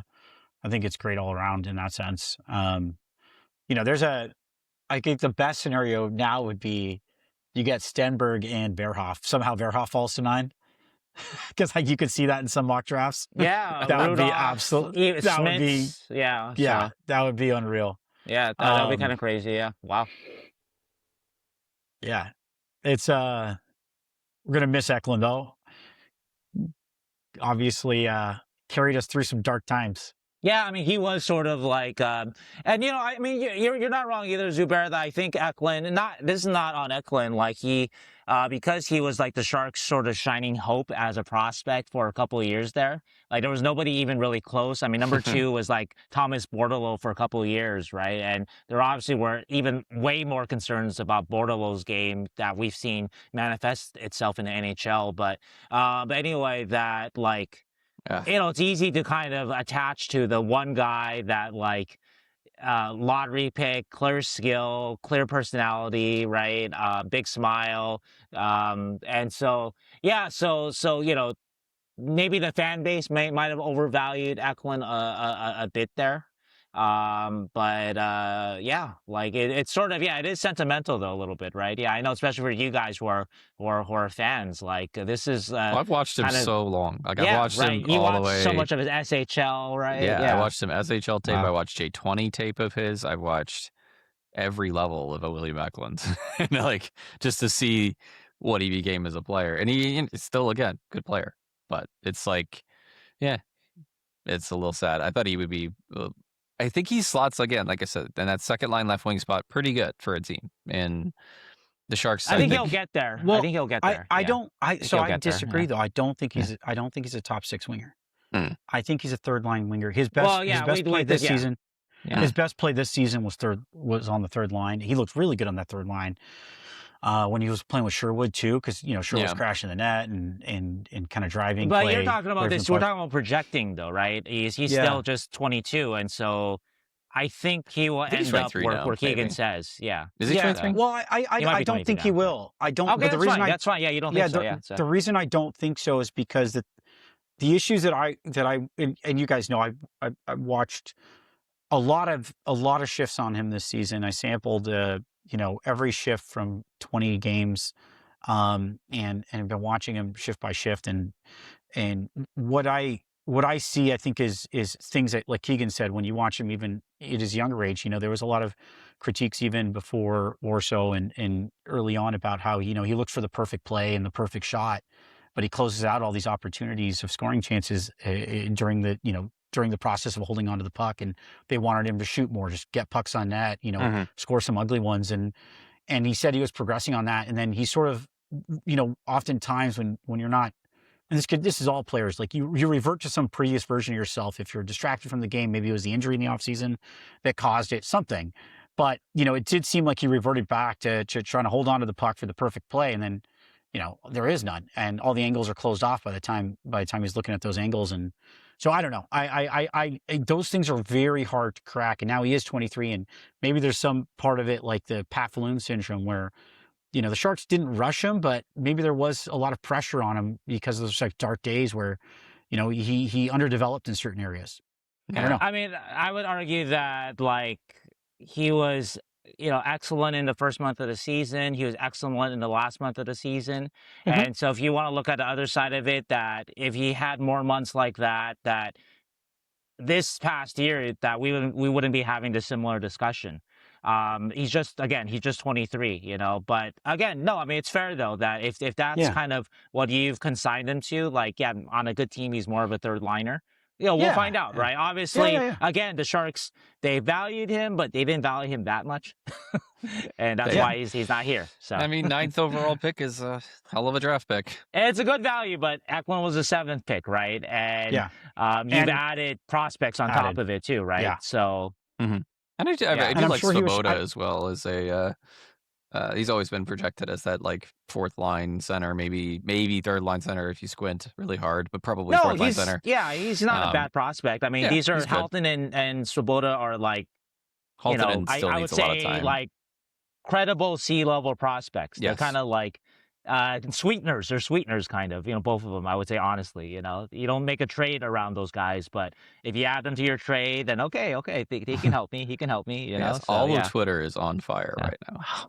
So let me ask you this: that is crazy. That is crazy, man. Yeah. Everybody's without the fire. prospects. Yeah. Without the prospects, what do you think fair valuation for Eklund would be just for draft capital? Well, probably that's a good 8, question. 7, like right where he was. Like, Yeah. I think he's probably. I mean, I think Halttunen and Svoboda. I think Halttunen is not a second round pick. I think his progress has been a little slower than you like. So I think I don't know for sure. I'm not a Corey Pronman or Scott Wheeler that does this regularly, and I wonder what you think, Keegan. But I would peg a Halttunen's value in a redraft like about third or fourth round. Probably. He's got his big shot, but really not a ton else. Yeah. At this point, that is NHL caliber. I know he's improved in small areas, but I would not call him like a B level. He's not a musty level, not that kind of prospect. Svoboda, I would say, because his game is very translatable, even if he hasn't developed a ton of ceiling to it, that I actually, in a redraft, he might be, I think he was picked in the third round. I would say maybe a fourth or fifth.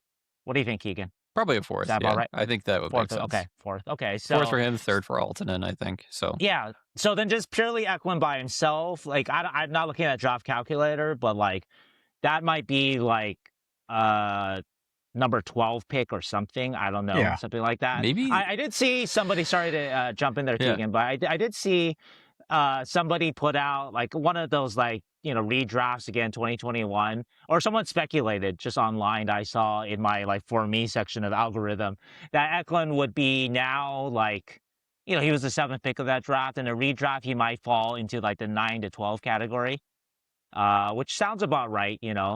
Behind guys like obviously Guentzel, right? I think Wyatt Johnson was in that draft, but still, in Eklund, like we know the floor is established that on a bad team he's a 50-point player.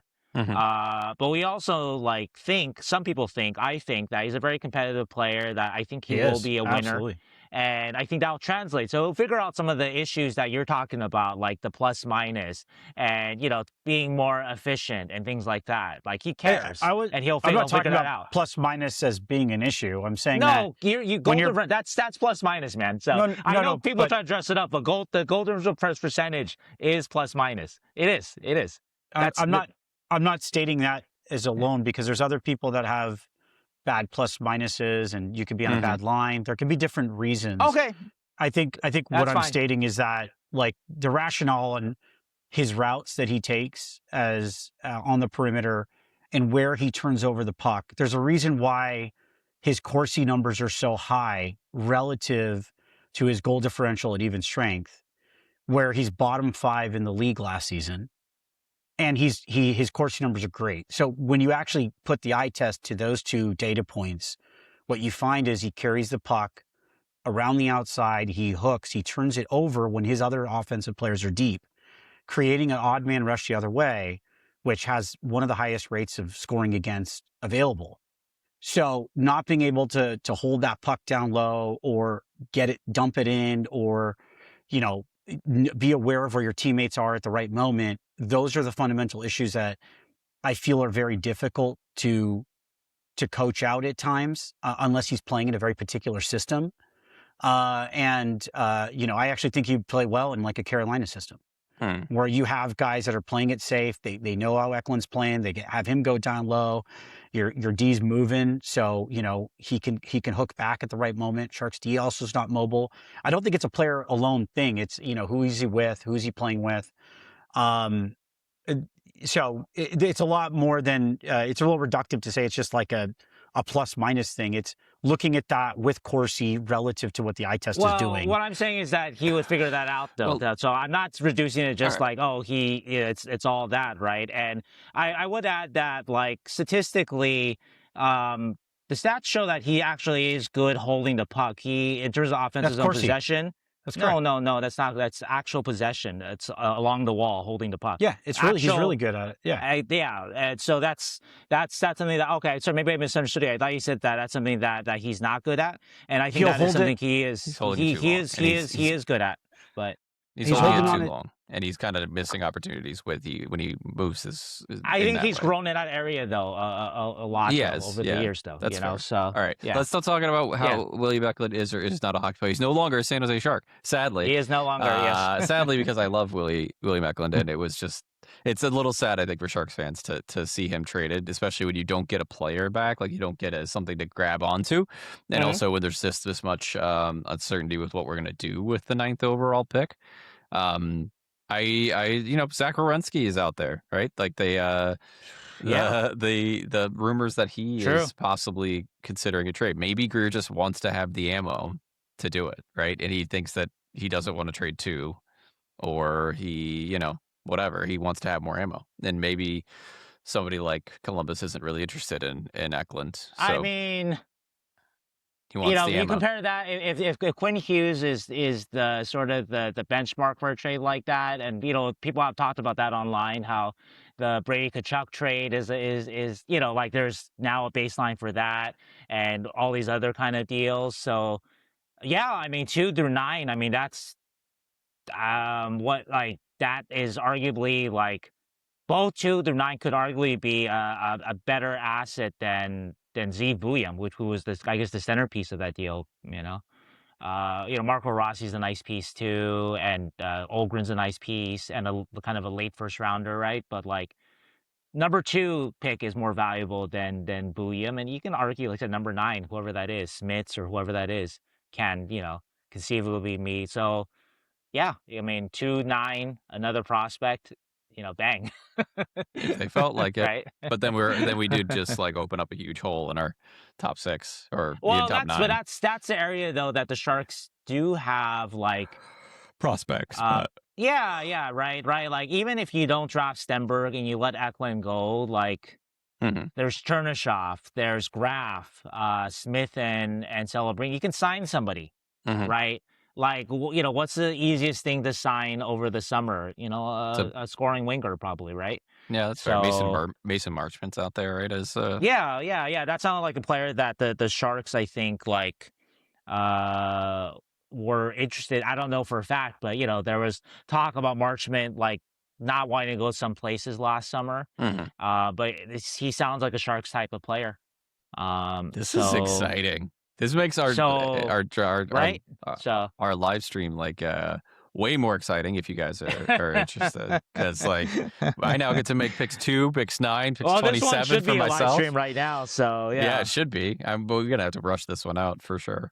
Yeah, we will. So, but yeah, this is exciting. I wonder if 9 is just somebody that he's interested in getting one of the D that falls, or if this is a gear up for a bigger trade for a D. I think I would guess it's a gear up. I don't know right now, but yeah, I'm trying to follow this stuff up. But wow. Or they pick Chase Reid at 2, Wyatt Cullen at pick 9. I'm getting sleepy. Sorry, y'all. I said, or they pick Wyatt Cullen at pick 9, and they pick Chase Reid at 2. You think Cullen is their type, though? I don't know if Cullen is their Probably type. not. Okay. I was thinking Belchitz, if somebody like that, if they're going to kind of move up on somebody, Yeah, that's fair. I mean, he's a big skilled winger, great hands. Yeah. I was saying Cullen because Cullen's been like the riser, right? The guy that's everybody's like, oh, he's going to go in the top 10.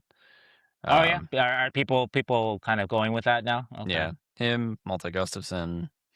Yeah, Gustafsson, I thought that could be an interesting one for them because he's another guy who's kind of rising too, right? Yeah, I would imagine they like him too. He's a lefty though, and we'll see. Yeah. But they're not really like the most offensively talented overall. But definitely interesting. The Rudolph is going to be right there, so I wonder if he's their guy. But Rudolph has a lot of defensive deficiencies, so I don't know if he's really interested in just that entirely. But oh boy, this is a lot. It opens up a lot of possibilities. I'm just excited that Grier is doing something. Like Grier is like active in this whole thing, right? Like we made 3 trades in the past like couple days. I feel like if he stops here though, like in terms of like the major moves, like if he keeps the 2 and the 9, then I'm just kind of like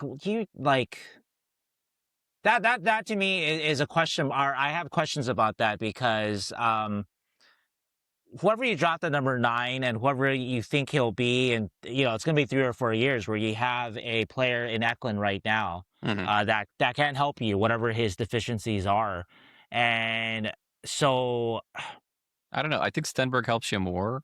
And look at Dickinson, right? No, I'm not talking about. I'm talking about the number 9 specifically. I'm not talking about the number 2. Yeah. So. But look at Dickinson. Like he went out and got that player in 2024. He's playing in the NHL a year later.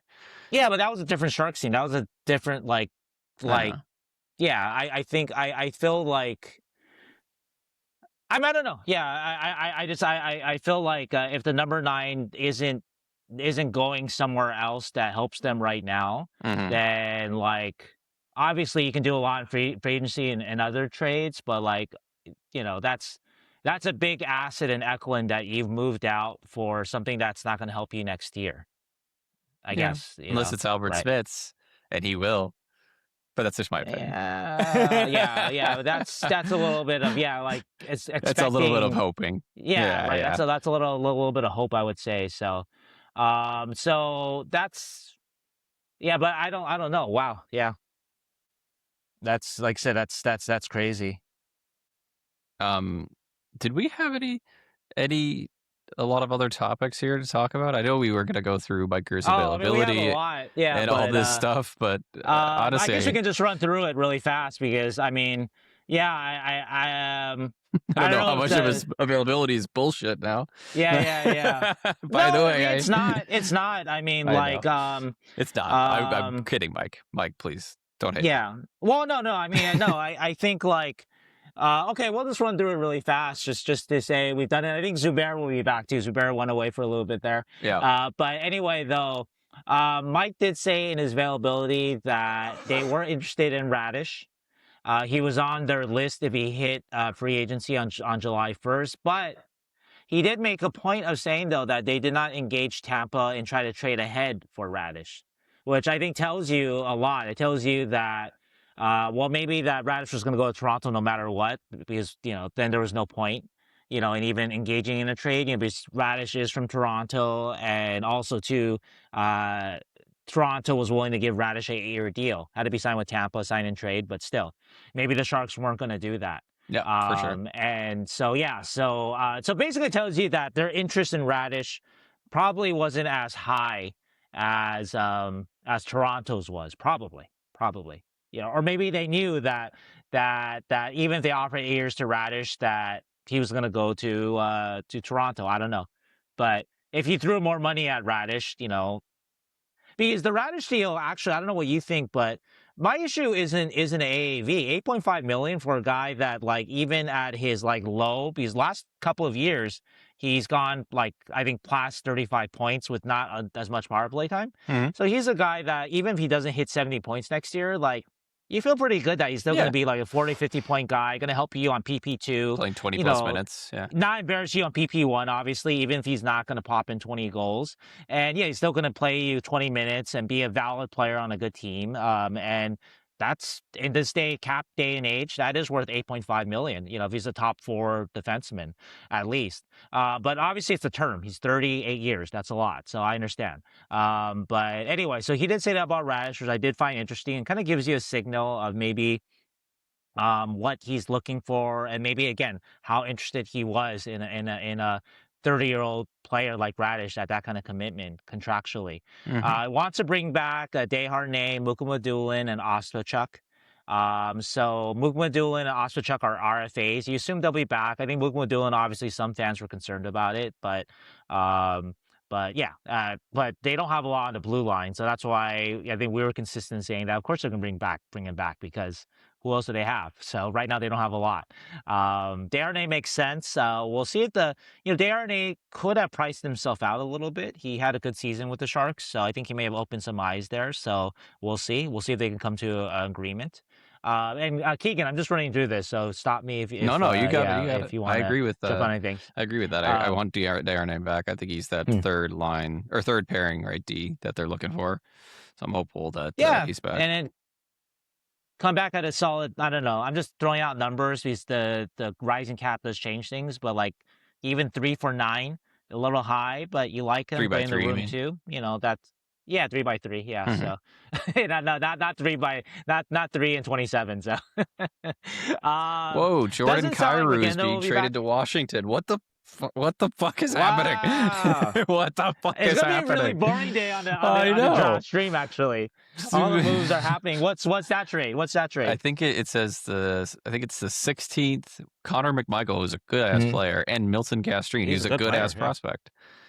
Is he? Jesus. Okay. Well, he's a decent. He's a second round pick. I don't love Kyrou as much. I know the Sharks have been attached to him a little bit. I'm not as big a fan of his game, but Connor McMichael, the 16th overall, and Milton Gastrine.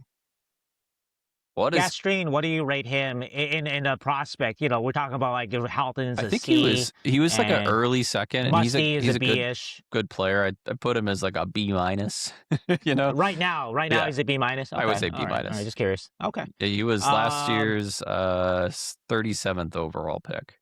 37th overall. He had Okay. 24 points in 39 games in the Allsvenskan, which is Mhm. pretty good. Okay. Doesn't sound like Regenda will be back. At least he's going to test the market. That's Mike said they're going to let him go to market, and so maybe he'll be back if there's no offers out there. But I think someone will take a chance on Regenda. There's, I think he can be a solid fourth line player for a team. So I think he'll get a chance to do that elsewhere. Okay. The Athletic has okay. already updated their mock draft with the San Jose Sharks taking Daxon Rudolph at 9th overall. Okay, there you go. Exciting, interesting. So, that's funny. So, it's going to switch the order here. So the Sharks did make a minor trade in the scale of things. They traded for Andre Gasso with the Boston Bruins. Andre Gasso was, I think, a 2021 7th round pick. They acquired him and a 120th pick this year for, I think it was like 107 and 152 or something thereabouts. So they basically traded 2 picks out of theirs for Gasso and Boston's late fourth round pick, 120. And I think a lot of fans had big question marks about this because on the surface, Gasso is a 7th round pick, whose production, at least pure points, has stalled at BC. But I asked Mike about him today, and Mike said that he thinks that Gasso has a really good chance to be a good bottom 6 player in the league. And Gasso is the Bruins. He's going to be a free agent on August 15th, NCAA free agent, and so I guess the Bruins, they couldn't come to agreement with him. He wanted to leave, or they weren't going to sign him. But the trade that they made, though, sounds like there probably was interest around the league for Gasso because he basically traded, the equivalent of another 4th for him, I guess, right, or a high 5th. So I know that it looks bad on the surface, but I think it is good to remind people that, the stats, they don't tell everything. For years, people would have told you that the Sharks signing Jeffrey VL a long time ago, right? And shout out to the DW junior era for that one. That was a good signing, and he turned out of nowhere to be playoff hero for the Ducks, right? And maybe a little better than sort of his like 14th forward projection that I think people had for him based on his stats, right? So I just wanted to note that about Gasso. So we'll see on him, and boy, so many quick topics to run through. Okay, so one thing that is relevant to kind of our discussion is, see what you believe about this, but Mike was asked about big swing trades, and is this the time, for the Sharks to do that? And Sure. Mike didn't say like, oh yeah, we're gonna make a big swing, but Mike did say that like, we'll see what the right guy with the right age range, what that is. And you can take this, a grain of salt or not. And I asked Mike directly, what is your age range? Because on our podcast, we've had a lot of discussions about, okay, Sider at 25, obviously, ideal age range with Macklin, with Will Smith. Quinn Hughes, 26, still good. Get to 28, Adam Fox, Zach Werenski, 29-ish. Maybe not as there's a couple years there, right? And you're not as sure that that's the big swing you want to make, right?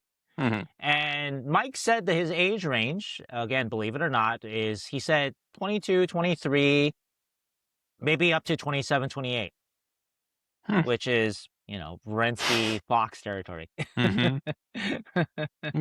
So, again, not 35. Not 35, but I felt like 28, 29, that was a good distinction though, right? Because that's where we are discussing it more. Like if the Sharks traded 2 and 9 for Moritz Seider, for example, we'd be like, right age, defenseman, great player. I think he's got a good contract too. I think even the biggest Ivar Stenberg fans would understand. Yeah. Right? You trade those 2 picks for Quinn Hughes, the howling would just be about, man, he's going to leave in 2 years he's going to join his brothers somewhere. Who knows, right? Maybe not New Jersey, maybe New Jersey. But then if you trade for Fox or Werenski, obviously Werenski just won the Norris Trophy, but then you're like, well, people, I would say that, okay, like in 2 years when Will Smith and Eklund, when he was on the team, they're at their prime maybe, Werenski's going to be 30. Like, and that's a number that worries people. But what Grier said was the right player. And, you look at different things, right? Just how he takes care of himself and whatnot, right? And like, do you think that he's still going to be a highly productive player into his early 30s?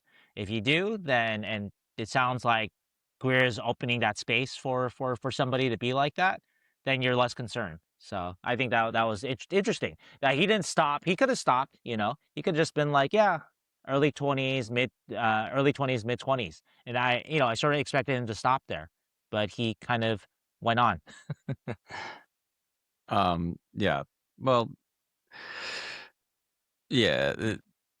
I feel like it's such an interesting day for him for that to be out and then immediately make this Eklund trade.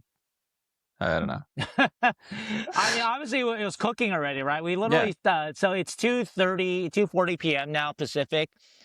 We stopped talking with Mike at about 11:40 a.m. Mm-hmm. So he had work to do apparently. Yeah, work to do, right? So yeah, so this is interesting. For so many reasons. It is. I mean, so many possibilities. Yeah, I know. So, and maybe this is just another case of Echo or Grier's gonna have his cake and eat it too. Like he's gonna get, like he did with Dickinson, he's gonna get the D-man that he wants. It falls to a 9, or they trade up to 7. Maybe that's what his play is. Maybe his play is to go get a guy that is on the trade block with those picks. But I think this also means that the whole first part of this podcast with Dan Boyle talking about Chase Reid and Carson Carels. I don't think we're making Chase Reid. Why do you say that though? I don't know why you say that, because you could trade a number 9 for a current player, right? Maybe not William Eklund, but like a better fit, right? But what would be the if you like Jordan Kyrou, you could have definitely offered up the number 9 and something else. They didn't. I'm just saying there are guys out there. So but I don't assume that I don't know, because I think the reasoning for not doing it was because you had so many young forwards, and now we removed one young forward. Like we have prospects, but now it's like we don't have that excuse, right? The need thing, the fit thing. We also don't. Yeah, no, that's fair. That's fair. Because before it was like, well, you can add another 5'11" winger to your lineup after you have 4 5'11" players in your top 6-ish. With Celebrini, Will Smith, who's probably 6 foot, maybe Eklund, then Stenberg. Yeah. Now it's like you removed one. Okay, you can add one. So I agree that it in my mind it improves the chances that the pick is used on Stenberg. I'm just saying that I just I don't know. You're right. Anything can happen. Yeah. I mean, anything just happened right now, right? Yeah, you're absolutely right. I would even figure the Eklund trade would have been, if they did do it, it would be draft day. So I mean. Yeah, it is interesting. So they didn't wait till draft day. Yeah. They waited a couple days before. That's interesting. Wow. Wow. Okay, I guess let me finish up the list here. So and we can see if we have anything else to say about it. So Simon Nemec also got traded too. I don't know if there's much to say about that in light of the shocking news William Eklund getting traded. But what do you anything you want to add about the Nemec trade? That was for the Vegas first rounder 2027, Colorado 2028 first rounder, both top 10 protected. The Rangers second round pick this year, which is number 35, and kind of a throw-in prospect. So all I really want to say is Simon Nemec is right-handed, right? And I probably in March mocked. I think it was Keaton Verhoeff or one of the right-handed D to Calgary. This was before even the draft lottery, and I got like 10 different Calgary fans that were like, we don't need a right-handed D prospect. Every single one of them. They're like, we don't need it. It's the least thing we need. I can't believe you mocked Keaton Verhoeff to Calgary. And then lo and behold, they go and pick up Simon Nemec, a right-handed D. Who's still trying to work it. That's all I want to say. Is you don't fucking know. No. Okay. No. That's it. Okay, I got you. That's all I wanted to say is nobody fucking knows. Yes, you have Zane Parekh. No, you can't say that your entire pipeline of right-handed D is set because you have Zane Parekh or whatever. And same with the Sharks. It's not like we can't ever draft a left-handed D again because we have Sam Dickinson. No, of course not. Yeah. So you're gonna pick a D. Or like if you have a bunch of small forwards, you can't draft the Stenberg, even if you had kept Eklund, right? So yeah. Anyway, that's all I want to say. It's interesting. I think this whole like Eklund Nemec happening the same day is I'm a conspiracy theorist, so that's probably what that's about. Like you are thinking the Sharks were interested, and you just couldn't come to the right deal. I think there was some sort of like thinking about that, like Eklund for Nemec, and they couldn't figure out a way to. Well, let's give credit. The rumor was debunked by Mike Grier after the trade deadline, but I think that was Vinny Parisi. He said he had heard it, and I don't know. But it was like Eklund straight up for Nemec, I think, right? Was what he. I don't remember the tweet exactly, so I might be, not an exact memory, but I want to. If that is the case, I want to shout out the guy who came out with it. I still wasn't sure about that. What this trade to me shows about Nemec is that, I mean, if the Sharks really want a Nemec, like that's a package that they could have equivocated, I think, in a different way. Granted, they don't have late first to throw around besides the one they have this year, but yeah, Nemec didn't move for an intimidating package. It's a little more quantity over quality, I would say, right? Yeah. So for sure. Lastly, we had talk about the number 27. Yeah. Do you have any? It's like the least interesting thing. But do you have any thoughts on that now that that's happened and the Sharks acquired that from Buffalo? I personally think they're going to pick a big. I think in that classic Grier end of the first, early second, a big prospect winger or forward. Like a big project. Oh, you think forward? Even if they go, let's say they do. Okay, let's say the draft moves the way that you're I think you're envisioning it. That let's say they keep all the picks and it's Stenberg at 2, Rudolph or whatever Smith. If any of the top defensemen are available besides Rudolph at 9, a defenseman at 9. Yep. And 27, you're thinking like. Morozov, or Morozov, Hextall, somebody like that. Hextall's not the biggest. Or like Brooks Rogowski or Rogowski, right? 6'7", Pugachev, or one of the big. Pugachev doesn't have as much offense. He's kind of like, to me, like the perfect fourth line guy in the future. He's like an elevated Adam Raska, right? So. Yeah, exactly. But gonna play in the NHL, Adam Raska. He's a wealthy man's Adam Raska. So. There you go.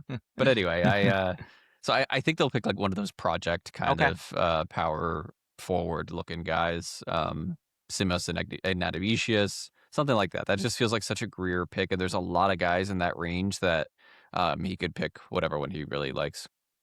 Zubair's back. Oh wow! Did you make a trade? Zubair's made a trade. Just wheeling and dealing. Have you acquired Jake Sanderson for the Sharks? I acquired David Putney. David Putney. You acquired David Putney. Yeah. David fucking Putney. What I miss? We ran through the rest of the topics. Jordan Kyrou just got traded. So. Oh really? That's pretty big deal. But in terms of we're almost done. Actually, I just ran through a bunch of topics. So just if you have any comment on it, just Radish, Desharnais, Regenda, Andre Gasso. I think I said Adam in the interview with Mike. But anyway, Simon Simone Nemec, that trade, number 27 pick. And I was about to end with just a little bit of PWHL San Jose talk. I did want to say one thing, Zubair, that you'd be interested in, that just to repeat, if you have any comment, is that Mike did say, I asked Mike about what the ideal age for him is for like to trade for somebody, like a big name kind of big swing trade. And he said, interestingly, he said early 20s, mid 20s, which we expect. But then he said up to 27, 28. And of course, that is like Keegan and I talked Werenski. about. That's Adam Fox or Redsky. So I think that's interesting that he. I didn't lead him there. I didn't ask him about older. He let himself there. So that I is wonder- interesting. But Besides a big power winger at 27th, they could choose a small D. They could go with Tommy Blyle or Xavier Villeneuve. That's to bring up the number 27th overall pick again, because I did mention them. I mean, I don't think they will, but it's fine. Package 27 and 9 and move up. Yeah. Right. No, we move up to 7, right? Get a Verhoeff or something like that, right? So I don't know. Or That's- 6 or whatever the fair value is. Yeah. That's the play right there, right? Yeah. I think a team with, if the Verhoeff is available though, I don't know. Just hard to trade down from that. But we said the same thing about William and Dickinson, and then people did it. So, but right at a D is a little bit different. But is Seattle try and go down to 9 and 27? Maybe from 7. Maybe. Calgary. They lost the first. Wait, did they add or wait? They lost one. Yeah, for Samsevich from Florida. Yeah. Samoskevich. They lost the late first rounder for him. So maybe Calgary getting Nemec now is like, oh, we'll get 9 then and you get 27. 2. Yeah, you get two picks there. Yeah. So they go up to 6 with Calgary and get Keaton Verhoeff or get Carson Carels. There's some talk that the Rangers might move up on Smiths maybe, right? So this is so exciting. Right? Yeah, there's like, we just made the draft 10 times more exciting. Dude, 100%. Like, it was already so pretty awesome. exciting. Like, I was pretty excited to see who they would pick. But this is awesome. And you guys get to see it all on San Jose Hockey Now YouTube channel, where you can watch me and watch us make the picks. So it's going to be great. We're going to follow it on.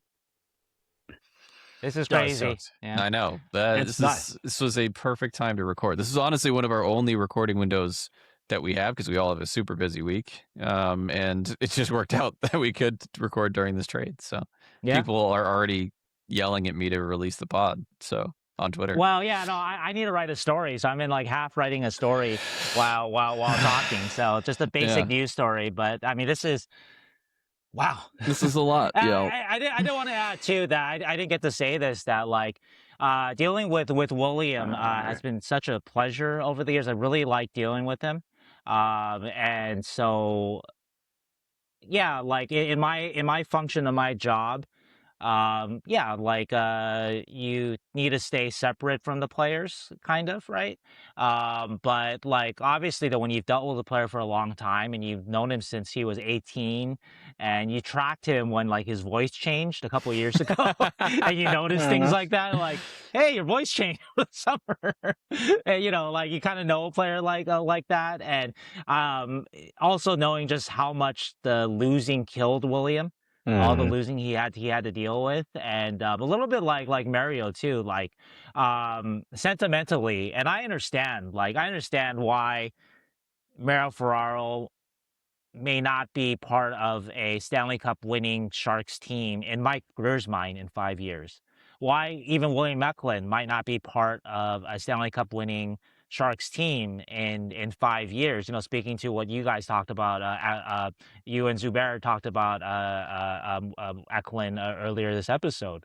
But it also would have been nice though to obviously to see them, right? Like that would have hit. Two of right? my favorite players on the Sharks. Yeah. In terms of personality, what they bring, the way they held their head up with such respect during the losing, and just always gave their 110%. Like 100%. That moment would have hit as a Sharks fan, and I'm not a fan, but that would have hit. I know, being a fan before and understanding what connects emotionally, to see, say, Mario Ferraro raise that Stanley Cup, take it from Macklin Celebrini 5 years from now, or William Eklund, right? A guy that's was there through the dark years, and now Eklund is gone, and we presume Ferraro is gone. Like, nobody is left, I guess, huh? Really, right? Like, nobody's left from that kind of that dark, desperate time. I wrote a very unviewed article one time when Grier was trading picks called "Mike Grier Will Trade You," which was just it was a me realizing that he is going to trade like every single Oh, DW pick. yeah. Like it was like, oh my, yeah. why are we trading this random prospect, or why did this random guy that we were talking about like just get traded for nothing or nowhere? But it was just like, yeah, Mike Grier will trade you, and yeah, he did. Like, and I know he loves Eklund. Like he obviously loves him as a player, but it's just yeah, he's not afraid. He's going to make moves to make the team better, and I think it doesn't make the team better today, but I think he's trying to shape the roster the way he wants it. So to your guys' point, especially Zubair's, I think it's fair to say that he liked Eklund and he liked Ferraro, but he maybe not have loved them. maybe.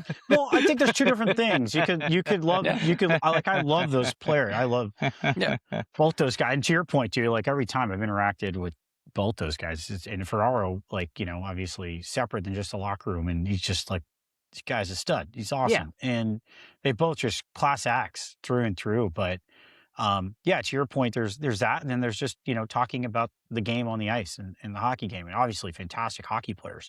But there's nuance in that. And there's it also plays into the team style. And I think you saw that shift also this year, particularly with the Sharks. And there's so much more complexity to it. And we're going to miss Eki for sure. Yeah, absolutely. But we should. I'm also so excited. Yeah, so excited. I'm super excited. No, this draft is going to be amazing, and I got nothing else to say. Like, I think we should. No, Zubair, can I ask you that, like, because Keegan and I kind of talked about this. If the Sharks end up standing pat and keeping all these picks, are you kind of like, oh, you know, I thought there'd be something more to this? Because that's what I think. You know, I'm not usually disappointed, but I just feel like there's got to be more than just, you know, trading Eklund off for like Albert Schmitz or something like that, you know, to this, you know? Yeah. Well, I agree. I think there's something coming.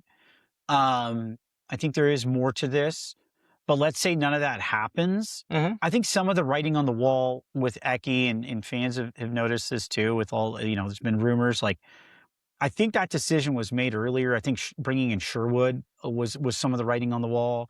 You know, a shorter winger, but plays a different style.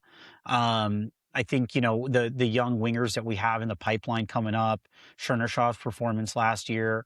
I think all these things contributed to this decision. And if you have to hold, you know, Pat, as you said, and use all three of these, I think that's right in the Sharks window where these drafts are and where you're picking, particularly 2 in the top 10.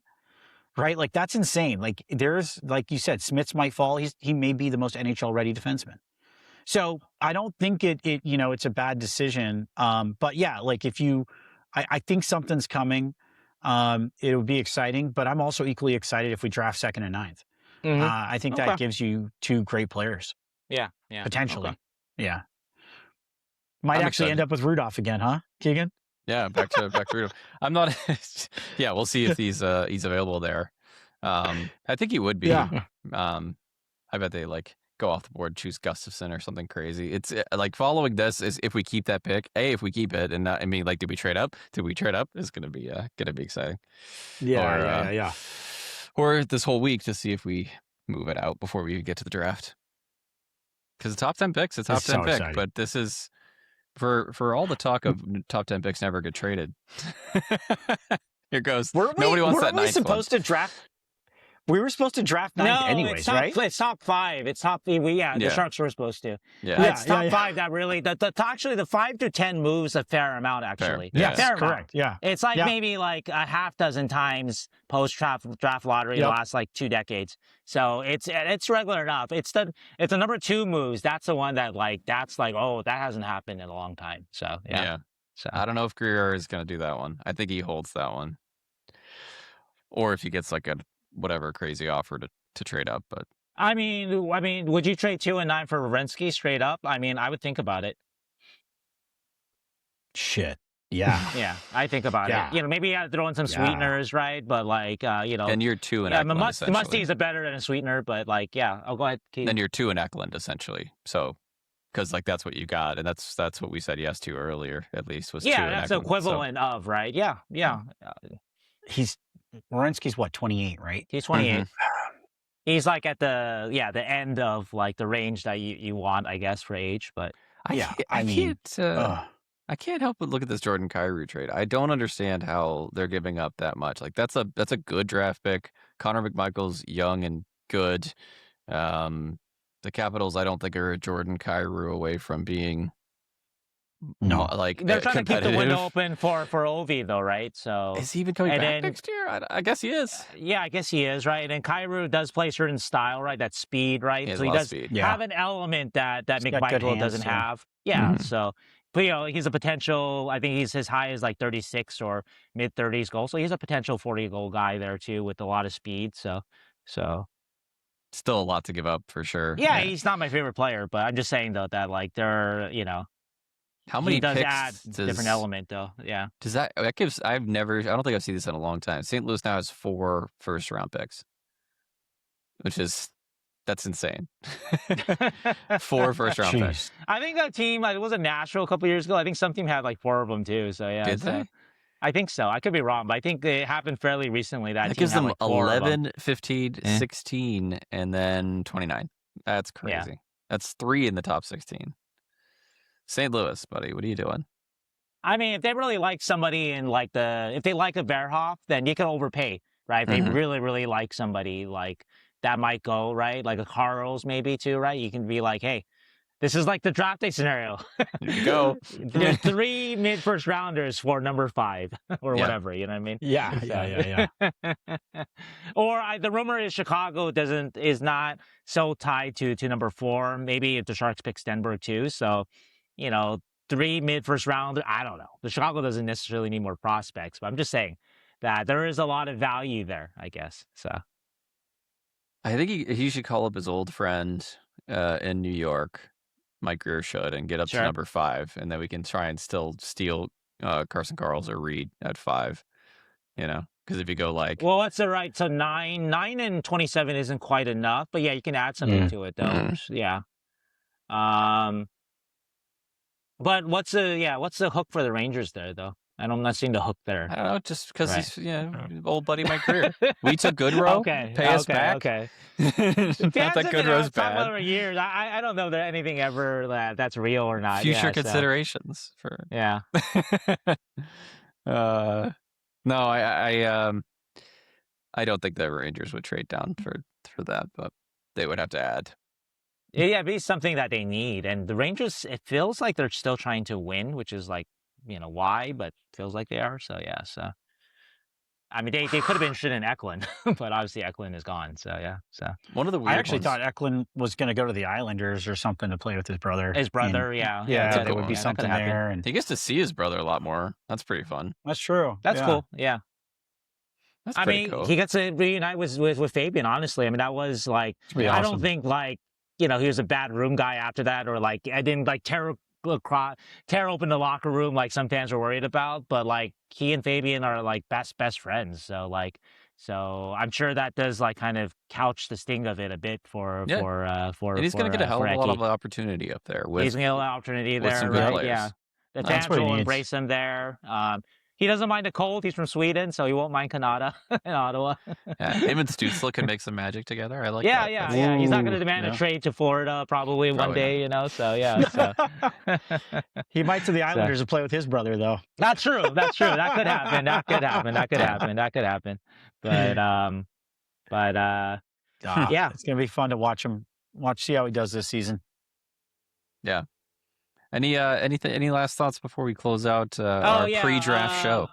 I just wanted to mention PWHL San Jose. I'm hiring a writer.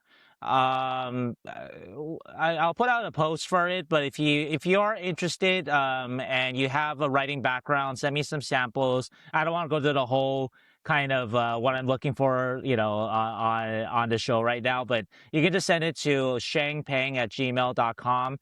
Title it PWHL San Jose writer, and basically the kind of past writing examples I'm looking for, obviously knowledge of the league, and typically I want like I want feature-y stuff. So send me like a feature story that you wrote, like human interest, that sort of thing. That's how I don't know, that's how I can kind of see how you write and how you connect with people. I don't really care about the game stuff because, AI can do that these days. And so not that I will have AI do it, but just that AI can do it. So anyway, shangpeng@gmail.com, send that over to me. I did also want to add too that, and I'm not sure when Layla's going to show up on our episode, but Zubair and I had the best time with Layla, the best time. I hope it's not overshadowed by this huge Eklund trade, because that's also a seismic thing too. But Keegan, you're going to love this interview with Layla. Super exciting. She was hilarious. She was great. And so excited to share that with you guys. And if she is as good on the ice as she has been at the Olympics and at Wisconsin, and as good on the ice as she is with the mic, just talking with people, relating with people. This is going to be such a slam dunk draft pick for PWHL San Jose, and so really excited for them to start. I do sense there's a lot of excitement for this team just from fans asking me questions about it. And so, yeah, this is promising to be a exciting launch. And I'll be honest, and you can criticize me for this, but when they first said that they would go to SAP Center, I was like, oh, are they going to be able to fill that up? And I think that they will. Maybe not 17,000, but I think that they're going to make a really good showing of it, that it's going to go well beyond Tech CU. Tech CU is 4,000 capacity.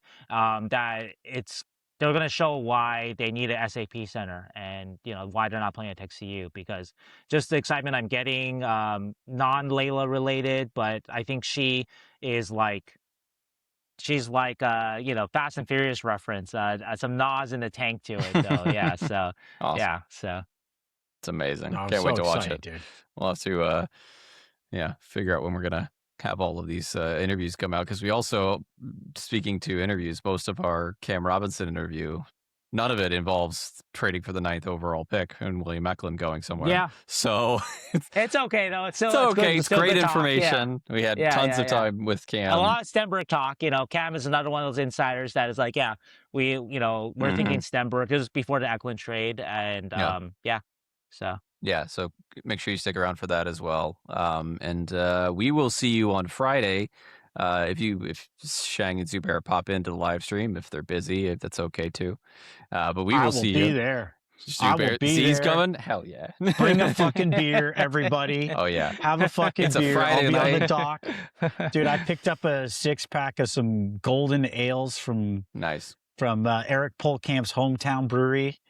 That they were called Hockey Day, so I had to give them a try. That's amazing. Nice. Okay. What's his hometown brewery? It's where he's from, which is Brainerd. Oh, okay. I don't know if it's his particular brewery. Brainerd. That's awesome. That's where Bob Dylan and Kevin McHale, I think, are from. Yeah. That's just that's right here. That's like real close to where I am. So yeah, it's beautiful out here. But I picked up some. Have Hockey Day on draft day. Pop a cold one. Keegan's going to bring all his insight. It's going to be fun. It's going to be awesome. We'll see you all then. I have a trade to announce. The San Jose Sharks have traded the number 2 and number 9 picks from the 2026 draft for Connor McDavid. Let's go. Let's go. All right, bye, y'all. No, you fans know we'd rather have Chase Reid. we're going to get buried for that one. Yeah, exactly. Hey everyone, thanks for tuning into this episode. I just want to take a minute to acknowledge one of our sponsors, Blade Tech. I've been working with Aiden from Kathy's Power Hour, who helped analyze my stride and was telling me a little bit about the steel I was using. I'd already been using Blade Tech. However, I got a quad profile, and he basically told me I needed to work on my agility a little bit and to flatten a bit apart my center of the blade, and to go to like a Superior or something that performed a little better for agility. And so with Blade Tech, I got this steel that I talked about in the last episode, or the episode before that I was finally going to try out. I got really excited about it, and people at Blade Tech hooked me up with a new profiling as well. It did take me a couple of games to get used to it. I will say I felt like just Bambi a little bit. Like I was a little too agile, and it took me a while to catch my edges and learn the parts of my blade a little bit more. But I'm telling you, honestly, I absolutely love it. I've already been a big fan of Blade Tech, but this just sealed the deal. Just if you're going to order with Blade Tech, make sure you get the steel, but also get your profiling and your sharpening done with them. It will be absolutely perfect and dialed. And if you need to get fitted for anything, they have a great website that can show you all their variations and sharpenings, etc. But don't forget to use our promo code San Jose Hockey Now 10 for anything that you purchase from Blade Tech. That also includes custom sticks and obviously everything steel. Also, fan favorite, Brent Burns. What does he use? Blade Tech. So please check him out. And thanks again, Blade Tech. And coming up next, we have the segment with Cam. And it's a great segment, but as you guys know, we just dealt with the Eklund breaking news. So we got a number 9 pick. And that's obviously not discussed because we recorded the Cam episode yesterday. But it's still great insight on the number 2 pick. So we hope you guys enjoy it. June 22nd, Cam Robinson, who are the Sharks going to draft at number 2? I don't know if my answer is going to change. I've got a mock draft coming out in a couple of days, and that spot's just been sitting there just screaming at me. As of June 22nd, I'm going to say Stenberg. Okay. I'm going to say Ivar Stenberg. Okay. Yes, I am hearing the same thing. So right now, if you were to ask me, I'm going to say Stenberg, but like Cam, it could change the next couple of days. One thing I wanted to ask you, Cam, though, is this smoke? Because last year with Misa and Frondell, and there was a lot of talk about Frondell, obviously, but if you really thought about it, I really wasn't sure who benefited from that. Because if the Sharks were kind of leaning toward Misa, like they said, like what's the, you don't want teams to know what you're going to do, but still, like, there's no clear benefit to kind of, if you're the Sharks, to put out stuff about Frondell. Unless maybe it really was a debate, which we talked with Scott Wheeler about, and I believe that there was a debate about it, and that's what kind of cropped up last year. In this case, though, there is a obvious benefit to pretending like you're all in on Stenberg, because there's a lot of teams below you that seem interested in that spot. And if you're the Sharks, you don't need to draft a forward quite as much. So anyway, what is your thought on that? Is this possibly just smoke here when, again, we can draw a clear line of benefit here? Yeah. Mike Grier is doing a good job of masking his intention here back-to-back years. And I, like you last year and like Scott, legitimately think it was a debate with Frondell and Misa. And then, of course, Mike came out and be like, yeah, he was always our guy. Like, Misa was always our guy. Of course, what are you talking about? Of course, that's what you're going to say, right? That's of course. Why wouldn't you say that? And the kid's like, oh, yeah, I was always their guy at number 2. I do. And because you're right. What's to be? Remember when Tampa took out billboards that they were bringing Stamkos in like weeks before the draft? Remember that? Yeah. Got Stamkos billboards. Oh, so yeah, when you know who you're going to pick, and it's clear, even if it's number 2, where it's like Shafe's going 1. We love Misa. We're going to take Misa. Like it doesn't really matter to do that. This year, you're absolutely right that there is a bigger reason to try to float an idea out there, to put out that smoke screen, or just to keep everybody fully guessing, which will do its work for you, right? It's not like it's just people in the media or people on Twitter that are looking for gossip and rumors. Like teams are actively asking everybody too, right? What do you think San Jose's going to do? Like the amount of people I talk to, I'm sure you too, Shane, like at the combine, I was getting asked that by everybody. You talk for a couple minutes, and it's like, what do you think? What do you think they're going to do? What do you think? Everybody wants to hear what everybody's thinking on it. So Mike doesn't even have to do anything to really put that out there, that smoke. But for some, just in the pit of my stomach, this whole time, I felt like it would be Stenberg, just simply because I value him as the highest, the best player available at that spot. And Mike Grier strikes me as the type of guy that's just going to be like, we're going to take the best player. So if that's our number 2 on the list, take him. We'll figure it out later. But again, it's as good a guess as any at this point. In relation to Stenberg, do you think that if he has indeed separated himself a little bit, that a lot of it was because of the World Championships and doing what he did against men, and a higher level than SHL too. And so that might be kind of the differentiator there, because I think before that, it felt like, okay, yeah, he did that he did what he did at World Juniors, he did what he did in the SHL, cool, but to do it at the World Championships, that's obviously another level. Yeah, it's just another notch in his belt, to be honest with you, because like what he did at the World Juniors was excellent. What he did at the SHL, near historic, right? Like the way he produced, we don't see that. We simply don't see it. And yes, he got opportunity, but when his minutes got slashed a little bit, the team was worse. Like they when he was playing 11, 12 minutes a night, their offense slowed down considerably for Frölunda. So like he was an engine. He was one of the engines on that team. You don't see that from draft minus ones. Yes, he's a September 07 birthday. So he's, nearly a full year younger or older than a kid like Sabanto. But what he did at the Worlds against NHL level talent at times, I think certainly that last impression tends to stick. And you often will have directors of amateur scouting. You'll have GMs watching those games, right? They're not, have too many GMs watching November 14th on a Tuesday morning watching an SHL game, right? You're going to catch the one of 3 draft eligibles playing at the World Championships in May, right before you walk up there to make your pick. So yes, I do think that his production and his performance at the Worlds, it's playing a part here. Right now, the popular comp for Stenberg is Lucas Raymond. Is that one that you like? That sounds about right to you? I think he's better than Raymond was at the same age.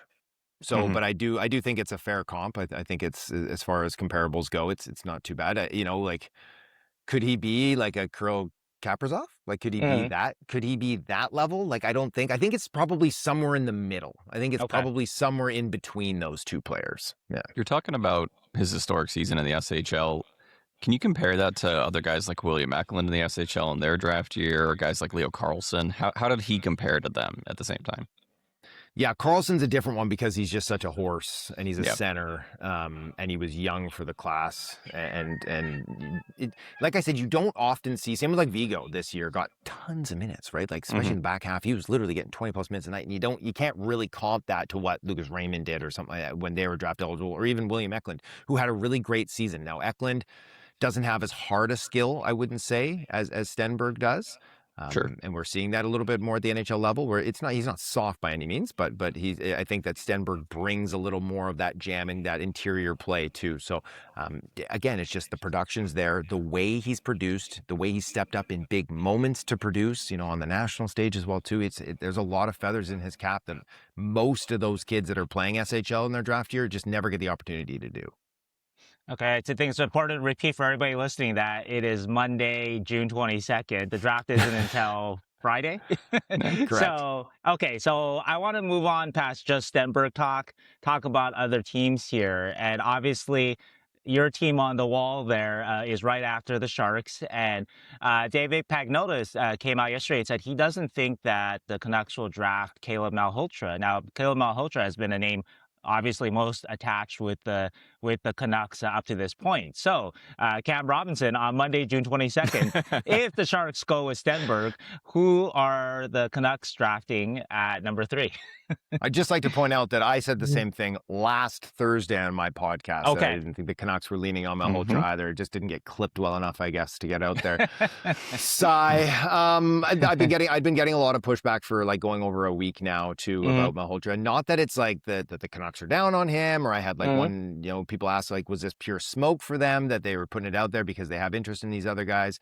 I don't think it's any of that. I think it's more that it's like the kid, maybe from the family side of things, just being like, maybe we let Caleb just chart his own path, and we just don't have that dialogue, that discourse just always kind of hanging around. Oh, how's morning breakfast with Coach Dad? Like how's it going? Like all that, just to get away from that noise. Manny's son. You'll go be your own person, be your own player elsewhere. And that kind of was rising up more and more and more in the conversations I was having again with team side people, with agents, that aren't necessarily in Vancouver. It's Monday, June 22nd. If Stenberg is gone, McKenna's gone. I think it's one of the right shot D. I think it's One either of the Chase right shot Reid D. So okay. or Keaton Verhoeff. I think Okay. that Todd Harvey, director of scouting in Vancouver, and I've been told this going back most of the season, he loves Keaton Verhoeff. Mm. And it's like, if you're going to keep him around, that regime change happened and they decided to keep him around as director of scouting and to keep that scouting staff around, you probably need to give his voice some weight. It's Sure. probably tough to go in there and just neuter him immediately and be like, you know what? No, we're not going to take. So it's like, I wonder, I do wonder like how much that'll be telling. That will be telling if they go that route or if they don't, and Stenberg's off the board.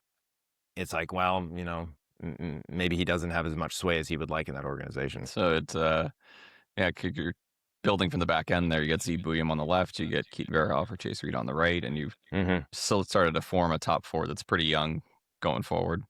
Yeah, Tom Wielander's there. Yeah.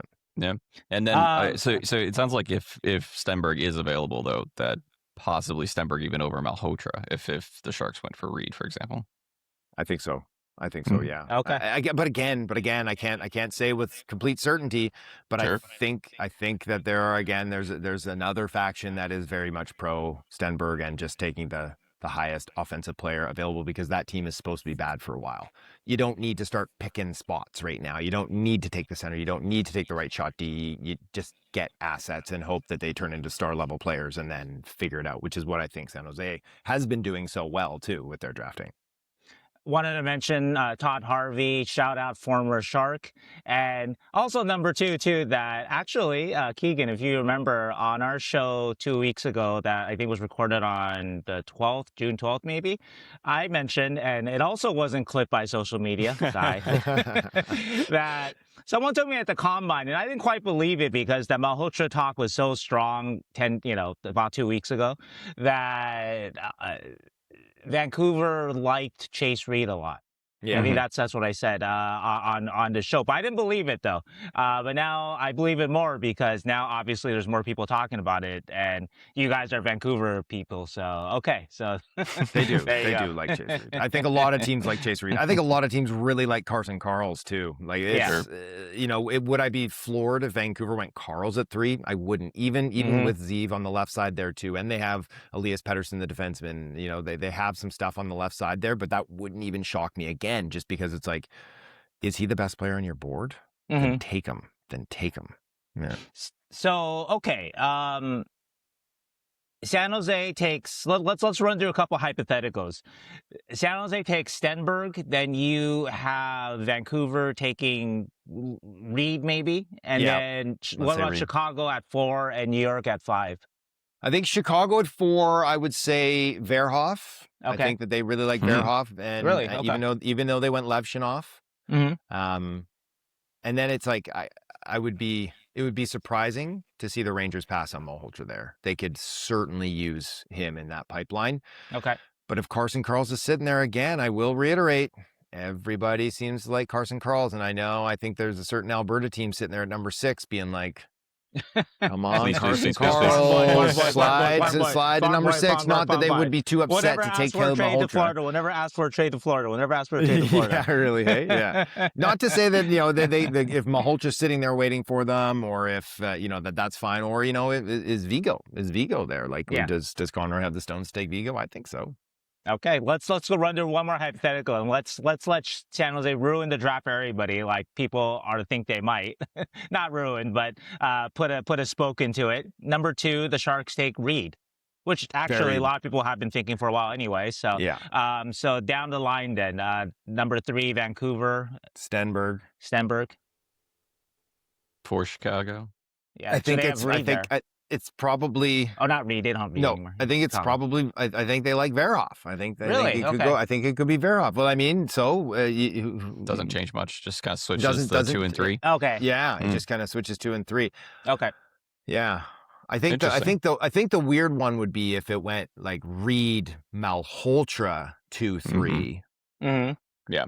And then you've got Chicago sitting there with Stenberg. Do they like Stenberg more than they like Verhoeff? Then everything starts to get fun, right? Because now the Rangers, they're looking at Carels. Are they looking at Verhoeff? Like it's could Stenberg be there at 5?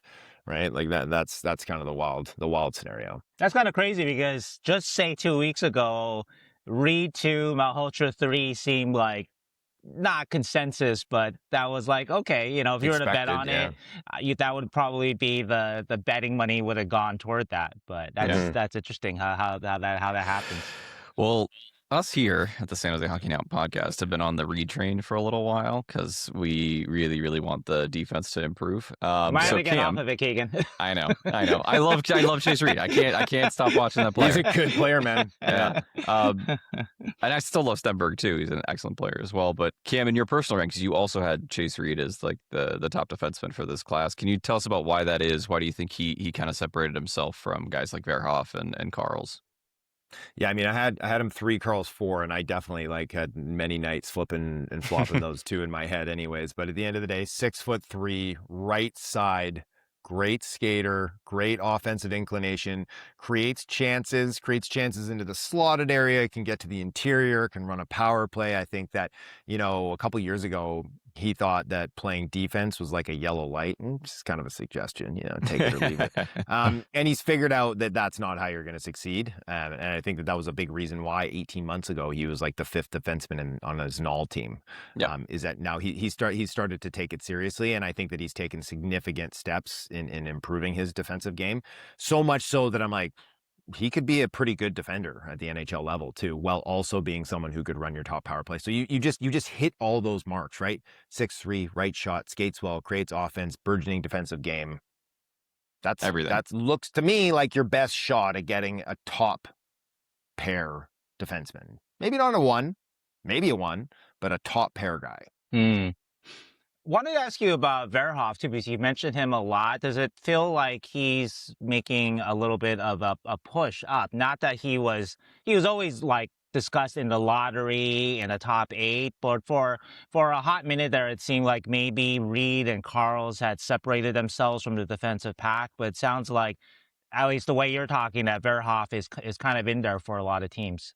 I think he has his admirers. I certainly do. I think that there are teams that are lower than him. I mean, I did the scout poll where I had, 10 different lists be provided to me, and I don't have it in front of me, but I know that there was at least a couple teams that had him outside the top 10. But then there were other teams that had him as the first defenseman on their board, right? As high as number 3. So he certainly has his admirers.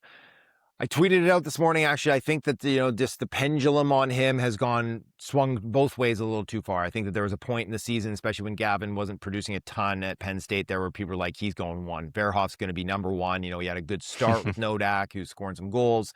And now it's come, all the way it's June, and people are like, like maybe you take him closer to 10 or something like that. And I think that realistically, it's probably somewhere in the middle. I'll be surprised if he gets past 7. I think Seattle likes him a lot. Sure. Certainly not getting past 8, but I think Seattle really likes him and Daxon Rudolph. I think Winnipeg likes those two guys as well. So he's not getting past that zone, but like, could he go 3? I think it could happen. Could he go 4? I think absolutely it could happen. Maybe not 5, maybe not 6, but then we're jumping into that 7, 8. Sharks take him at 2, and we're all could wrong. they? It wouldn't. I wouldn't even come out of my chair. I wouldn't even come out of my chair if he was the guy at number 2. To be completely, he's a 6'4" right shot defenseman with a massive shot. And he's significantly younger than Reid is, and he played in the NCAA this season where he was exposed on some of his deficiencies that he wouldn't have been if he was playing for the Royals in Victoria. He would have scored 35 goals, would have been up for probably Defenseman of the Year. Totally different discourse around him if he stayed there. But it's like the fact that he did go and do that, now he knows what he needs to work on more. And I had a great conversation with him in Buffalo last week or 2 weeks ago where he was like, I need to get faster. He's like, everything, it's all, and he showed me, like, pulled out, like, on the treadmill with the skates, and they're ripping, like, nice. they're checking out his force generation, and it's like, everything is about getting quicker. And I'm like, I like that. I like that. Because if he can get quicker and he can improve his execution while he's under duress, while he's getting pressured by big, strong forecheckers, top pair upside. You improve those two elements, top pair upside once again. So at the moment, are those the three defensemen then that have set themselves apart then? Like, I know there was talk about Smits being in there, but would it take you out of the chair? The Sharks took Smits at number 2, or Yes. Rudolph Boyle at would number come 2, out. or something like that. Yes. Okay, Yes. all right. Anybody else, I would come out of my chair for. Yeah. Okay. Yeah, I interesting. wanted to ask you about the scout list a bit, and not to put you on the spot there, but I was talking with Chris Morehouse. He's the Sharks director of amateur scouting, and he mentioned that I tell my scouts to be careful about what you put out there. And one of the things that and you've had to deal with this too, Cam, a lot, that when I say to you, Cam, or to everybody listening that I'm hearing Stenberg, it's not loose talk. Like, there are a couple people that I really trust. If they tell me that, then okay, then I will pass it on. Doesn't mean that they're going to be 100% right all the time, but it does mean that over the years, they've given me good information, and you build obviously a trust with your sources. So how do you kind of filter that out? Because sometimes you get your list right. Like, you sometimes look at a list that you get from somebody, you're like, this can't be right.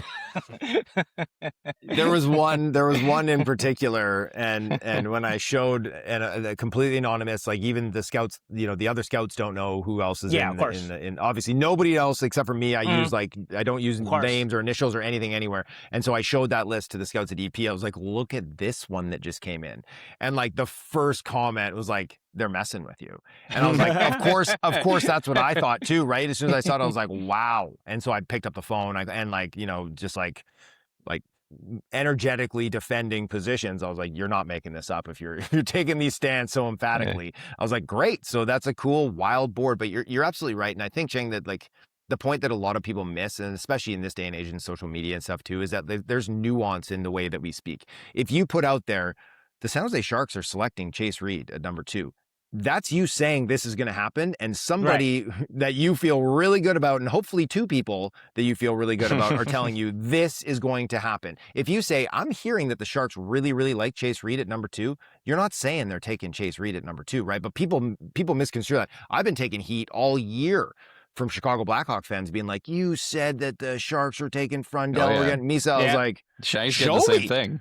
Show me where I said it, right? Like I never said it. Yeah, I never right? said that. Yeah. I said Evan Bouchard is extending for 4 years and this much because you know what? I knew he was because I had that information. I didn't say, I hear a contract extension's coming. So there's nuance to this that people need to look for that gets definitely lost in translation. Yeah, and the like we were saying, Shang's been taking a lot of heat. Like, the Sharks are definitely, he was all on the Frondell train. It's not like Shang is over there beating a drum for Anton Frondell, right? Over I'm Misa. not sitting in a room with them, Yeah, exactly. It's just I think people want information, but they also don't want the information. It's very strange. Yeah. The other thing I will say too is that it's interesting is that for some reason teams or agents or players think that like when I say something that I'm actually like convincing a kid to leave his team and go play school or to not want to go to this organization and be drafted. I'm like, do you guys think I'm their agent? Like if so, I'm gonna need a cut at some point here, boys. Like at least 1% of their career earnings, right? Like, I'll take one. I'll take 1%. Right? Yeah. This is, I'm sure, you're one of your least favorite questions because the draft every year ends up devolving by pick probably 2, but let's talk about pick 27 for a second. The Sharks moved down from 20 to 27. It was going to be a little bit difficult, I'm sure, but the Sharks moved down from 20 to 27. They picked up Michael Kesselring from Buffalo. Any thoughts about why they might have done that, or anybody that you see as a potential fit at 27? Besides getting Kesselring, that's what I was going to say. To get a 6'5" right shot defenseman that they can put in their lineup, I think that was why they did it. I like that. I put it out there too. I liked it a lot because it's like between 20 and 27. Like, yeah, you might have a tier break depending on who you're talking to. I do probably at like 25, but at the same time, the way the draft is going to go, it's such a jigsaw puzzle. They might get guy number 17 at 27 still. Right? That they would have taken at 20. So it's like there's a very realistic chance they're going to get the guy that they liked 7 picks later anyway. So that was found money for them. As far as who they could like at that spot, let's see who's there. Because quite honestly, I think that you're right. This year it's going to devolve even more than usual. And I think, again, this is the first year I've done this exercise where I've got those scout lists. But it seems significant, the discrepancy between lists, especially once you get out of kind of the mid-teens. You're like, we're seeing guys' names here that like we have on our EP board at, in the hundreds, and there they are at 23 or whatever. Like there's going to be some wild and wet stuff happening. So there's going to be options, if if they go with Stenberg, can they take a big swing on like a power play guy like Villeneuve? At 27, could they take both? Could they do Reid and him and just load up and be like, or could they go Tommy Blyle and be like, hey, now we got two right shot prospects coming up like that? Like there's going to be those type of names. There's going to be heavy centers like an Oliver Savanto or a Ryder Cali, Brooks Rogowski. Those guys are kind of all in that range too. You could go skill in the wing like a Hermanson or a Mathis Preston. Like there's going to be loads of different options. You're just going to have to sit and see who's going to be there. What trends have you kind of noticed about Mike and how they drafted? Mike's been there since 2022, Chris Morehouse and Scott Fitzgerald since 2023. Looking at number 27, a couple of types that they've shown is last year, obviously drafting a Haushi Simon Wong at 33. Sokolowski could be that type, right? That project type, right? They've obviously drafted a lot of power forward types in the last 4 years, Musty, Halttunen, just big guys that can score. And so if we get to there, then maybe like a Dagenais or something like that. Anything else kind of stand out to you there? I think they're mining, they're looking for different pieces at different parts of the draft. And so they've also, targeted skill as well, Chernyshov and Eklund. And like so I do think that there's, to be honest with you, like I really like the way they draft. I think that they fill gaps and fill holes in their system well, outside of the right shot side that I think they're going to take care of this year a little bit more too. Yeah, quite honestly, it's really hard to project this year. You just named off a bunch of players that I think could possibly be there. Ilya Morozov, I think, could be a fit there as that defensive third line center long term for them. As a kid like Nikita Klepov, who just led the OHL in scoring as a rookie, like first time in like 50 years we've seen something like that happen.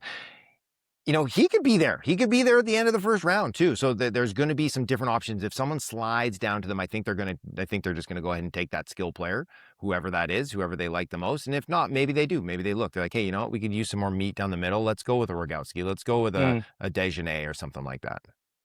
I'm not sure if you saw it, but Grier made a joke to Dan Milstein about a Russian prospect getting another sunburn like Igor Chernyshov did, so they would come down and draft boards. Any idea who that could be? Who's Grier got his eye on from the Russian prospect stage? Well, probably Klepov, right? That's the guy. That's the guy. Yeah, he's got to be out there. And where is it? In Fort Lauderdale or is it in Tampa? Yeah, I can't remember. Yeah. I don't get to go to those ones. Yeah, I'd love to check it out one of these days. So we'll see Danny in Florida and hang out right before the draft. Could be a good time. They also have a big defenseman there too, right? What's his name? It's a very long name. Sherbakov, right? Yeah, Sherbakov. He's a really interesting one too, right? Like the ultimate insulator on the blue line. Like big, skates well, can play really strong defensively, can flashes some offensive stuff there too. So he's certainly one. And you mentioned too Sokolowski, right? Like the biggest, meanest guy around. He put up like 7 points in London, but I think there's a little bit more there. I think that he's a really, really interesting player who's going to be big and strong and mean and have just massive defensive range. And he can also beat forecheckers. He can beat a forechecker at the junior level. I think he showed that, especially in the playoffs this year. So he's another interesting one. And Gleb, too. Gleb Pugachev. Yeah, Pugachev, he's a missile. He runs around. And Russian's got all the physicality, it seems like, this time. Yeah, play that Russian hockey. Just a couple more questions for you, Cam. Anything that you're hearing about the Sharks and how they might add to this team in the offseason? I know it's still draft time, so we're focused on that, but how the Sharks might build in the future. That's where all the trades are happening now, though, so they're going to be a few more, right? Yeah. Yeah. Out on Brady Tkachuk. Yeah, unfortunately, I don't have anything for you on that file to say what they're going to do. I did see one thing say that the Canadians got to fight back, and Celebrini and Bedard got to go to Vancouver and join their own super team at home there. But I'm pretty sure that was just a Vancouver fan account, so maybe don't take that one too seriously. Vancouver needs to build a practice facility first, I think, before they attract. I think that's fair. That is fair. All right, Cam. Anything else you got, Chang? No, I think that's it for me. Thanks, man. I look forward to seeing you in a couple of days, and I know that there's going to be a lot popping, a lot going on. So, so excited for it. Excited to watch it with you. See your face when Vancouver drafts. I don't know. Vigo Bjork. Vigo. Boom. Yeah, Vigo Bjork at number 3. Yeah, heck yeah. I'll be fired up, boys. I'll be fired up. I think that'd be a heck of a pick. That would have balls on it. And hey, go out there and get that draft guide, people. EP draft guide. Get yourself ready for this thing. Yep, It's check got it out. everything you It's need. the best guide. Yep, it's hundreds, literally hundreds of pages. You guys watch Yes. like all these prospects like multiple times, and not just the top ones too, not just the top ones, but you know, you go down the list. Hundreds. Yeah, Thousands of you have scouting guys reports. like David San Louis, right? Mitch Brown, right? Who else? Lauren I know Perry, I'm missing a lot of Yannick people, Belker. right? We've got we've got a Daniel. crack. Yeah, Daniel. Lauren, We've got right? Yeah. Yannick. We got a massive Lassie Allen, and we got tremendous staff over there for Yep. sure. And the called up podcast as well with Chris Peters is awesome. I listen to that all the time. So Oh, nice. Yeah, cheers. Give Yeah, it well, a I'm little getting bit of a plug. ditched. I'm getting ditched. Peters is going to Chicago to go hang out with Wheeler and Pronman. They're doing a draft show there. yeah, I didn't get the invite. I've been giving him a hard time. I've been giving him a hard time all week Are you on going like to every Buffalo? show. You're going to Buffalo? You're Yeah, well, no, I'm just like, oh, you guys have fun in Chicago. Hey, yeah, don't eat too much deep dish. Yeah, that's cool. I'll just be eating fine. my chicken wings with Shang in Buffalo. It'll be fine. Yeah. All right, Kim, have a good week, man. Okay, cheers, guys. Thanks, man.